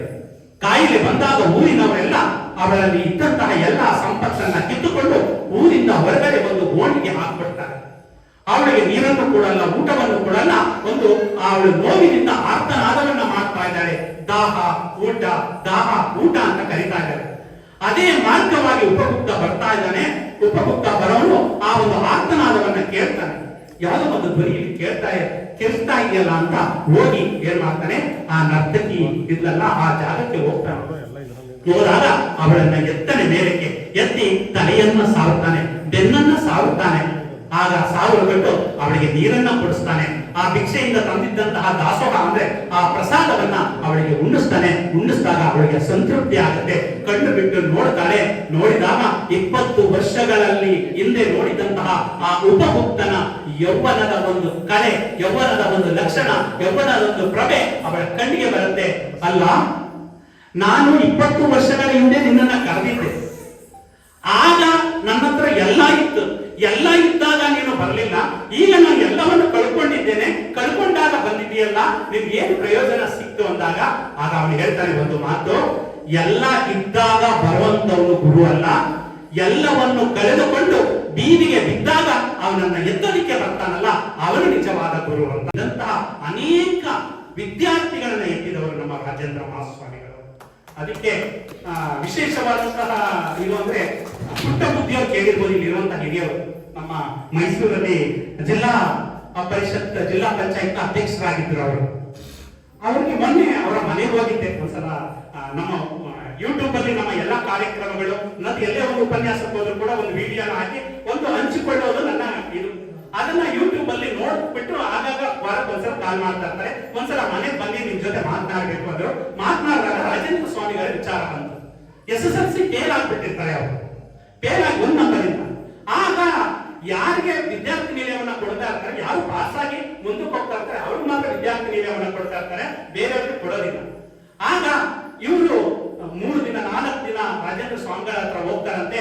ಕೊನೆಗೆ ಅವರಿಗೆ ಮಾತೃ ಹೃದಯ ಹೇಗಿತ್ತು ಅಂತ, ನೀನು 4-5 ದಿನದಿಂದ ಬರ್ತಾ ಇದೆಯಾ, ಆಯ್ತು ನಿನಗೆ ವಿದ್ಯಾರ್ಥಿ ನಿಲಯವನ್ನ ಕೊಡ್ತೇನೆ ಅಂತ ಹೇಳಿ ಆ ವಿದ್ಯಾರ್ಥಿ ನಿಲಯಕ್ಕೆ ಅವಕಾಶವನ್ನ ಮಾಡಿಕೊಂಡು ಅವರು ಜಿಲ್ಲಾ ಪರಿಷತ್ನ ಅಧ್ಯಕ್ಷರಾಗ್ತಾರೆ. ಅಂದ್ರೆ ಅವರು ಕಣ್ಣೀರು ಹಾಕಿ, ಯಾವ ರೀತಿ ಕಣ್ಣೀರು ಅಂದ್ರೆ ಒಂದು ಮಗು ಅಳ್ತದಲ್ಲ ಆ ರೀತಿ ಹತ್ತು ಬಿಟ್ಟರು ಅವರು. ಯಾರು? ನಮ್ಮ ಪುಟ್ಟಬುದ್ಧಿ ಸರ್. ಅಂತಹ ಅನೇಕ ಜನರಿಗೆ ರಾಜೇಂದ್ರ ಸ್ವಾಮಿಗಳು ಒಂದು ವಿಶೇಷವಾದಂತಹ ಶಿಕ್ಷಣವನ್ನು ಕೊಟ್ಟರು, ಜೊತೆಗೆ ದಾಸೋಹವನ್ನು ಕೊಟ್ಟರು, ದೇವರಂತ ನೆನಪು. ಯಾಕಂದ್ರೆ ಇವತ್ತು ನಾವು ದೇವಸ್ಥಾನಗಳಿಗೆ ಹೋಗ್ತೀವಿ, ಆದ್ರೆ ಆ ದೇವಸ್ಥಾನದ ಮುಂದೆನೆ ಅಲ್ಲಮ್ಮ ಪ್ರಭು ದೇವರು ನಿಂತ್ಕೊಳ್ತಾರೆ. ನಿಂತ್ಕೊಂಡು ಹೇಳ್ತಾರೆ, ನಾ ದೇವನಲ್ಲದೆ ನೀ ದೇವನೇ, ನೀ ದೇವನಾದರೆ ಎಂದನೇಕೆ ಸಲಹೆ, ಆ ರೈತು ಒಂದು ಕುಳಿತೆ ಉದಕವ ನೆರವೆ, ಹಸಿದಾಗ ಹೋಗರವ ನಿಕ್ಕುವೆ, ನಾ ದೇವ ಕಾಣ ಭುಗೇಶ್ವರ. ನೀನೆಲ್ಲ ಕಣಪ್ಪ ದೇವರು, ನಾ ದೇವರು. ಯಾಕಂದ್ರೆ ನಿನ್ನ ದೇವಸ್ಥಾನದ ಮುಂದೆ ಅನೇಕ ಭಿಕ್ಷುಕರಾಗಿದ್ದಾರೆ ಹೊರತು ಯಾರು ಕೂಡ ಧನಿಕರಾಗಿಲ್ಲ. ಯಾಕೆ ನಾನ್ ದೇವರು ಅಂತಾನೆ ಅಂದ್ರೆ, ಯಾರಾದ್ರೂ ದಾಹ ಅಂತ ಬಂದ್ರೆ ಅವರಿಗೆ ಒಂದು ಲೋಟ ನೀರನ್ನು ಕೊಡ್ತೇನೆ, ಯಾರಾದ್ರೂ ಹಸಿವು ಅಂತ ಬಂದ್ರೆ ಅವರಿಗೆ ಒಂದು ಹೊತ್ತಿನ ಊಟವನ್ನ ಕೊಡ್ತೇನೆ, ನಾ ದೇವ ಕಾಣ ಭುಗೇಶ್ವರ ಅಂತ ಹೇಳ್ತಾರೆ. ಹಂಗೆ ಯಾರು ಈಗ ಉದಾಹರಣೆಗೆ ಯಾರಾದ್ರೂ ಬಿಸಿಲಿನಲ್ಲಿ ಜಾವದಲ್ಲಿ ತುಂಬಾ ಬಳಲಿರ್ತಾರೆ, ಬಳಲಿರೋರಿಗೆ ಒಂದು ಲೋಟ ನೀರನ್ನ ಕಡಿ, ಅಯ್ಯೋ ನೀನು ನನ್ನ ಪಾಲಿನ ದೇವತೆ ಕಣಪ್ಪ, ನೀನು ನನ್ನ ಪಾಲಿನ ದೇವರು ಕಣಪ್ಪ ಅಂತ ಹೇಳ್ತಾರೆ. ಅಥವಾ ಹಸುವಾಗಿರೋದು ಊಟ ಅಲ್ವಾ. ಇವತ್ತು ಮೈಸೂರಿಂದ ಬಂದಾಗ ನಮ್ಮ ಶಿವಪ್ಪ ಸರ್ ಬರ್ತಿದ್ದಂಗೆ ಅಲ್ಲಿ ಒಂದು ದಾಸೋಹವನ್ನ ಕೊಟ್ಟು ಒಂದು ಸರಳವಾಗಿ ನಮ್ಮನ್ನ ನೋಡ್ಕೊಂಡು ನಮ್ಮ ಪ್ರೀತಿಯಿಂದ ಕರ್ಕೊಂಡ್ರು. ಅದೇ ಒಂದು ಮಾನವ ಮಹಾದೇವ ಆಗೋದಂದ್ರೆ ಅದೇ ದೂರದಿಂದ ಬಂದವರ ಒಂದು ಸಂತೈಸಿ ಅವರಿಗೆ ಒಂದು ಹೊತ್ತಿನ ಊಟವನ್ನು ಇರುವಂತಹ ಒಂದು ಕಾಫಿ ಟೀಯನ್ನ ಕೊಡ್ತಾರಲ್ಲ, ಮಾನವ ಮಹಾದೇವನಾಗುವಂಥದ್ದು. ಅದೇ ಈ ಶರಣರಿಗೆ ಹೇಳದೆ ಮಾನವ ಮಹಾದೇವ ಅಂತ. ದೇವರ ಬಗ್ಗೆ ಅವರು ಇಚ್ಛೆ ತಲೆ ಕಟ್ಕೊಳ್ಳಲ್ಲ. ಮನುಷ್ಯನಲ್ಲಿ ಆ ಮಹಾದೇವನ ಒಂದು ಪ್ರವೃತ್ತಿಯನ್ನ ಕಾಣಬೇಕು ಅನ್ನೋದೇ ಈ ಒಂದು ಶರಣರ ಒಂದು ಅನಿಸಿಕೆ. ಅಂತಹ ಶರಣರು ನಡೆದು ಬಂದಂತಹ ದಾರಿಯಲ್ಲಿ ನಮ್ಮ ರಾಜೇಂದ್ರ ಸ್ವಾಮಿಗಳವರು ಬೆಳಕನ್ನ ಕಂಡಂತವರು, ಚಿತ್ಬೆಳಕನ್ನ ಕಂಡಂತವರು. ಅಂತಹ ರಾಜೇಂದ್ರ ಸ್ವಾಮಿಗಳವರ ಜಯಂತಿಯನ್ನ ಇವತ್ತು ನಮ್ಮ ತೊರೆಯನ್ನೂರು ಶ್ರೀ ವಿರಕ್ತ ಮಠದಲ್ಲಿ ವಿಶೇಷವಾಗಿ ಆಚರಣೆ ಮಾಡೋದ್ರ ಮುಖಾಂತರ 9 ಗಂಟೆ ಆದರೂ ಕೂಡ ನೀವು ಯಾರು ಕೂಡ ಕದಲದೆ ಈ ಒಂದು ಉಪನ್ಯಾಸ ಕಾರ್ಯಕ್ರಮದಲ್ಲಿ, ಪೌರ್ಣಮಿ ಉಪನ್ಯಾಸ ಕಾರ್ಯಕ್ರಮದಲ್ಲಿ ತದೇಕ ಚಿತ್ತದಿಂದ ಏಕಾಗ್ರತೆಯಿಂದ ಇದೀರಲ್ಲ, ಅದು ಒಂದು ವಿಶೇಷವಾದದ್ದು. ಯಾಕಂದ್ರೆ ಶರಣರ ಒಂದು ವಚನವನ್ನು ನೀವು ಅಳವಡಿಸ್ಕೊಂಡಿದ್ದೀರಿ ಅಂತ ಬಸವಣ್ಣವರ ಒಂದು ವಚನದಲ್ಲಿ ಹೇಳ್ತಾರೆ, ಅತ್ತಲಿತ್ತ ಹೋಗದಂತೆ ಎಳವನ ಮಾಡಯ್ಯ ತಂದೆ, ಸುತ್ತಿ ಸುಳಿದು ನೋಡದಂತೆ ಅಂಧಕನ ಮಾಡಯ್ಯ ತಂದೆ, ಮತ್ತೊಂದ ಕೇಳದಂತೆ ಕಿವುಡನ ಮಾಡಯ್ಯ ತಂದೆ, ನಿಮ್ಮ ಶರಣರ ಪಾದವಲ್ಲದೆ ಅನ್ಯ ವಿಷಯ ಕೆಲಸದಂತೆ ಇರಿಸು ಕೂಡಲ ಸಂಗಮ ದೇವ ಅಂತ ಹೇಳ್ತಾರೆ. ಅಂದ್ರೆ ಆ ವಚನವನ್ನ ಜೀವನದಲ್ಲಿ ನೀವು ಅಳವಡಿಸ್ಕೊಂಡಿದ್ದೀರಾ. ಇವತ್ತು ಟಿವಿ ಕರಿತಾ ಇದ್ರು ಕೂಡ ಆ ಟಿವಿನ ಕೇಳದಂಗೆ ನನ್ನನ್ನ ಕಿವುಡನನ್ನಾಗಿ ಮಾಡುವಂತ ನೀವು ಜೀವನದಲ್ಲಿ ಈ ವಚನವನ್ನು ಅಳವಡಿಸ್ಕೊಂಡಿದ್ದೀರಾ. ಇನ್ಯಾವುದೋ ಒಂದು ದೃಶ್ಯವನ್ನು ನೋಡ್ಬೇಕಾಗಿತ್ತು, ಆ ನೋಡದಂತೆ ನನ್ನನ್ನು ಏನ್ ಮಾಡ್ಬೇಕು, ಕುರುಡನನ್ನಾಗಿ ಮಾಡುವಂತ ಇದನ್ನ ನಿಮ್ಮ ಮಕ್ಕಳಿಗೆ ಹೇಳಿಸಿ. ಮಕ್ಕಳಿಗೆ ಈ ಒಂದು ಬಸವಣ್ಣವರ ವಚನಗಳ ಅಧ್ಯಯನ ಮಾಡದೆ ಅವರಿಗೆ ಏಕಾಗ್ರತೆಯನ್ನು ಪಡೆಸೋದಕ್ಕೆ ಈ ಅತ್ತಲಿತ್ತ ಹೋಗದಂತೆ ಗಡವನ ಮಾಡು, ಟಿವಿ ಮೊಬೈಲ್ ಇದಕ್ಕೆ ದೂರ ಇರೋ ರೀತಿ ಮಾಡೋದಕ್ಕೆ ಈ ವಚನ ಒಂದು ರೀತಿ ಸ್ಫೂರ್ತಿ ಆಗತ್ತೆ ಅಂತ ಹೇಳ್ತಾ ನಾವು ಹಂಚಿ ತಿನ್ನೋಣ. ಯಾವುದನ್ನಾದ್ರೂ ಸ್ವಲ್ಪ ಹಂಚಿ ತಿನ್ನೋದಕ್ಕೆ ನಮ್ಮ ಸ್ವಾಮೀಜಿಗಳು ಒಬ್ಬ ದಾಸೋಹದ ಮುಖಾಂತರ ಕರೆಸಿದ್ದಾರೆ. ಈಗ ಸಮುದ್ರ ಯಾಕೆ ಉಪ್ಪಾಗಿರುತ್ತೆ? ಯಾವುದೇ ಬರಲಿ, ಯಾವ ನೀರೇ ಬರಲಿ, ಅದನ್ನ ಏನ್ ಮಾಡುತ್ತೆ, ನನಗೆ ಬೇಕು ಅಂತ ಬಚ್ಚಿಟ್ಕೊಳುತ್ತೆ. ಅದಕ್ಕೆ ಸಮುದ್ರ ನೀರೇನಾಗಿದೆ, ಉಪ್ಪಾಗಿದೆ. ಆದ್ರೆ ನದಿಯ ನೀರು ಹೋಗ್ತಾ ಗದ್ದೆಗಳಿಗೆ, ಹೊಲಗಳಿಗೆ ಎಲ್ಲಕ್ಕೂ ಕೂಡ ಏನ್ ಮಾಡುತ್ತೆ, ಉಂಡಿಸ್ಕೊಂಡು ಹೋಗುತ್ತೆ. ಅದರಿಂದ ನದಿಯ ನೀರೇನಾಗಿರುತ್ತೆ, ಸಿಹಿಯಾಗಿರುತ್ತೆ. ಅದರಿಂದ ನಾವು ಏನಾಗೋದು ಬೇಡ, ಸಮುದ್ರ ಆಗೋದು ಬೇಡ, ಏನಾಗೋಣ, ನದಿಗಳಾಗೋಣ. ಯಾಕಂದ್ರೆ ಕಾಗೆ ಒಂದಗುಳ ಕಂಡರೆ ಕರೆಯದೆ ತನ್ನ ಬಳಗವನ್ನು, ಕೋಳಿ ಒಂದು ಕುಟುಕ ಕಂಡರೆ ಕೂಗಿ ಕರೆಯದೆ ತನ್ನ ಕುಲವನ್ನೆಲ್ಲವ. ಕಾಗೆ ಒಂದು ಅಗುಳ ಕಂಡ್ರು ಕೂಡ ತನ್ನ ಬಳಗವನ್ನೆಲ್ಲ ಕರೆಯುತ್ತೆ, ಕಾಕ ಅಂತ ಕರೆದು ಒಂದು ತಾವಿ ಅದನ್ನು ಕೂಡ್ಕೊಂಡು ತಿನ್ನುತ್ತೆ. ಕೋಳಿ ಒಂದು ಕುಟುಕನ್ನ ಕಂಡ್ರು ಕೂಗಿ ಕರೆಯದೆ ತನ್ನ ಕುಲವೆಲ್ಲವನ್ನು ಕರೆಯುತ್ತೆ. ಶಿವಭಕ್ತನಾಗಿ ಭಕ್ತಿ ಪಕ್ಷವಿಲ್ಲದಿದ್ದರೆ ಕಾಗೆ ಕೋಳಿಯಿಂದ ಕರಕಷ್ಟ ಕೂಡಲ ಸಂಗಮನೆ ಅಂತ ಅದ್ಭುತ ವಚನ ಸರ್. ಆ ವಚನಗಳನ್ನ ನಾವು ಓದೋಣ. ಅಂತ ಒಂದು ಭಕ್ತಿಯನ್ನ ಏರ್ಪಾಡು ಮಾಡೋದಕ್ಕೆ ನಮ್ಮ ಪೂಜ್ಯರಿಂದ ಒಂದು ಪೌರ್ಣಮಿ ಪೂಜಾ ಕಾರ್ಯಕ್ರಮವನ್ನ ಏರ್ಪಡಿಸಿದ್ದಾರೆ. ನಾನು ಕೂಡ ಸ್ವಲ್ಪ ತಡ ಆಯಿತು, ಇನ್ನೂ ಸ್ವಲ್ಪ ಬೇಗ ಬಂದಿದ್ರೆ ಇನ್ನೊಂದು 5-10 ನಿಮಿಷ ಮಾತನಾಡಬೇಕಾಗಿತ್ತೇನೋ. ಆದ್ರೆ ನಾನು ನಿಮ್ಮ ಒಂದು ಏಕಾಗ್ರತೆಯನ್ನ, ನಿಮ್ಮ ಒಂದು ಸಹಿಷ್ಣುತೆಯನ್ನ ನಾನು ಪರೀಕ್ಷೆ ಮಾಡೋದಕ್ಕೆ ಹೋಗೋದಿಲ್ಲ. ಈ ಸಮಯದಲ್ಲಿ ಎಷ್ಟು ಕೇಳಿದ್ದೀರಾ ಆ ಕೇಳಿರುವಂತಹ ಅಂಶಗಳನ್ನ ಜೀವನದಲ್ಲಿ ಅಳವಡಿಸಿಕೊಂಡ್ರೆ ಈ ಪೌರ್ಣಮಿ ಪೂಜಾ ಕಾರ್ಯಕ್ರಮ, ನಮ್ಮ ರಾಜೇಂದ್ರ ಸ್ವಾಮಿಗಳ ಒಂದು ಜಯಂತಿ ಕಾರ್ಯಕ್ರಮ ಕೂಡ ಫಲಪ್ರದವಾಗುತ್ತೆ ಅಂತ ಹೇಳ್ತಾ, ಹೊರಡುವೆ ನಾನು ಹೊರಡುವೆ ಮುಂದೆ, ಬರುವುದು ವಿಶ್ವವು ನನ್ನಯ ಹಿಂದೆ, ಅವರಿವರೆಂಬನೆ ಎಲ್ಲರೂ ಒಂದೇ, ಎಲ್ಲರಿಗಿರುವನು ಒಬ್ಬನೇ ತಂದೆ, ಬರುವೆನು ಬರುವೆನು ಭೂಮಿಯನ್ನು ಬೆಳಗಿ, ಬಸವನ ಬೆಳಕೆ ಎಲ್ಲಾಡಿ ಬಂದೆ, ಭಾರತವೆಲ್ಲ ಸುತ್ತಾಡಿ ಬಂದೆ ಎಂಬ ಸಿದ್ದಯ್ಯ ಪುರಾಣಿಕರವರ ಒಂದು ಕವಿತೆಯೊಂದಿಗೆ ನನ್ನ ಈ ಉಪನ್ಯಾಸಕ್ಕೆ ವಿರಾಮವನ್ನ ಹೇಳುತ್ತಾ, ಬಸವನ ಬೆಳಕು ನಮ್ಮ ತೊರೆನೂರಿನ ಈ ಒಂದು ವಿರಕ್ತ ಮಠದಲ್ಲಿ ನೀವೆಲ್ಲ ಬಂದಿದ್ದೀರಾ. ನಿಮ್ಮ ಬಾಳನ್ನ ಬೆಳಗಲಿ, ನಿಮ್ಮ ಬಾಳು ಬಂಗಾರವಾಗಲಿ, ನಿಮ್ಮ ಎದೆಯಲ್ಲಿ ಸದ್ಭಾವ ಬರಲಿ, ತಲೆಯಲ್ಲಿ ಸದ್ವಿಚಾರ ಬರಲಿ, ಕೈಗಳಲ್ಲಿ ಸತ್ಕಾರ್ಯ ಬರಲಿ, ನಿಮ್ಮ ಬಾಯಲ್ಲಿ ಸವಿ ಮಾತು ಬರಲಿ ಅಂತ ಹಾರೈಸ್ತಾ ನಮ್ಮನ್ನ ಮೈಸೂರಿನಿಂದ ಇಲ್ಲಿವರೆಗೆ ಕರೆಸಿ ನಮ್ಮ ಈ ಕಿರಿಯರಿಂದ ಒಂದೆರಡು ಮಾತನಾಡಲು ಅವಕಾಶ ಮಾಡಿಕೊಟ್ಟಂತಹ ಪೂಜ್ಯ ದ್ವಯರಿಗೆ ಮತ್ತ ಮೈಸೂರಿನಿಂದ ಕರೆಸಿ ನಮಗೆ ಒಂದು ಬಿಸಿಯಾದಂತಹ ಒಂದು ಭೋಜನವನ್ನು ಮುಖಾಂತರ ನಮ್ಮನ್ನ ಬರಮಾಡಿಕೊಂಡಂತಹ ಶಿವಪ್ರಸಾದ್ ಅವರಿಗೆ, ಪ್ರೇಮ್ ಕುಮಾರ್ ಅವರಿಗೆ, ಮತ್ತೆ ನಮ್ಮ ಮೂರ್ತಿ ಸರ್ ಅವರಿಗೆ, ವೇದಿಕೆಯಲ್ಲಿರುವಂತಹ ಎಲ್ಲಾ ಗಣ್ಯರಿಗೆ ಇಷ್ಟಪಟ್ಟು ಕೇಳಿದಿರೋ ಕಷ್ಟಪಟ್ಟು ಕೇಳಿದಿರೋ ಗೊತ್ತಿಲ್ಲ, ಆದ್ರೆ ನಿಮ್ ಮುಖ ನೋಡಿದ್ರೆ ಇಷ್ಟಪಟ್ಟು ಕೇಳಿದ್ದೀರಾ ಅಂತ ನಾನಾದ್ರೂ ಭಾವಿಸ್ತಾ ಇಷ್ಟಪಟ್ಟು ಕೇಳಿದಂತಹ ತಮಗೆಲ್ಲರಿಗೂ ಕೂಡ ಭಕ್ತಿಪೂರ್ವಕ ಶರಣಾರ್ಥಿಗಳು. ನುಡಿದರೆ ಮಾಣಿಕ್ಯದ ದೀಪ್ತಿಯಂತಿರಬೇಕು, ನುಡಿದರೆ ಲಿಂಗ ಮೆಚ್ಚಿ ಹೌದೆನ್ನಬೇಕು ಎನ್ನುವ ಬಸವಣ್ಣನವರ ವಾಣಿಯಂತೆ ಸತ್ಯ ವಚನವ ನುಡಿಯಬಲ್ಲಡೆ ಶರಣನೆಂಬೆನೆ, ಸದಾಚಾರದಲ್ಲಿ ಇರುವವರನ್ನ ಶರಣನೆಂಬೆನೆ ಅಂತ ಒಬ್ಬ ಮಹಾತಾಯಿ ಶರಣೆ ಅನುಭವ ಮಂಟಪದಲ್ಲಿ ತನ್ನ ಅನುಭವದ ಮಾತುಗಳನ್ನಾಡುತ್ತಾರೆ. ಅಂತಹ ಅನುಭವದ ಮಾತುಗಳನ್ನಾಡಿದಂತಹ ಕಾಯಕ ನಿಷ್ಠೆಯಲ್ಲಿ ಯಾವ ರೀತಿ ತನ್ನ ಕಾಯಕ ಪ್ರಜ್ಞೆಯನ್ನು ತೋರಿಸಬೇಕು ಅಂತೇಳಿ ತಮ್ಮ ಅನುಭವದ ನುಡಿಗಳನ್ನಾಡಿದಂತಹ ಈರುವರು ನಮ್ಮ ಈ ಒಂದು ಮಠದ ಪರವಾಗಿ, ಮಠದ ಭಕ್ತರ ಪರವಾಗಿ ತುಂಬು ಹೃದಯದ ಶರಣಾರ್ಥಿ.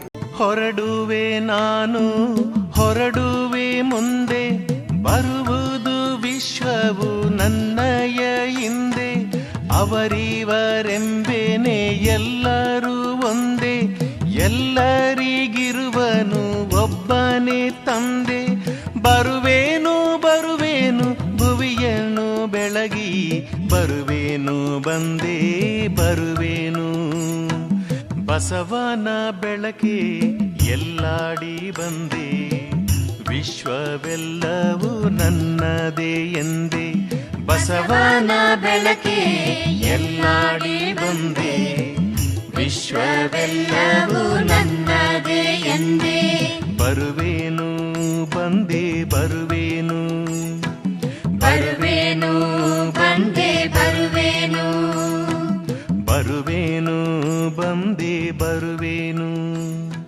ಬರುವೇನು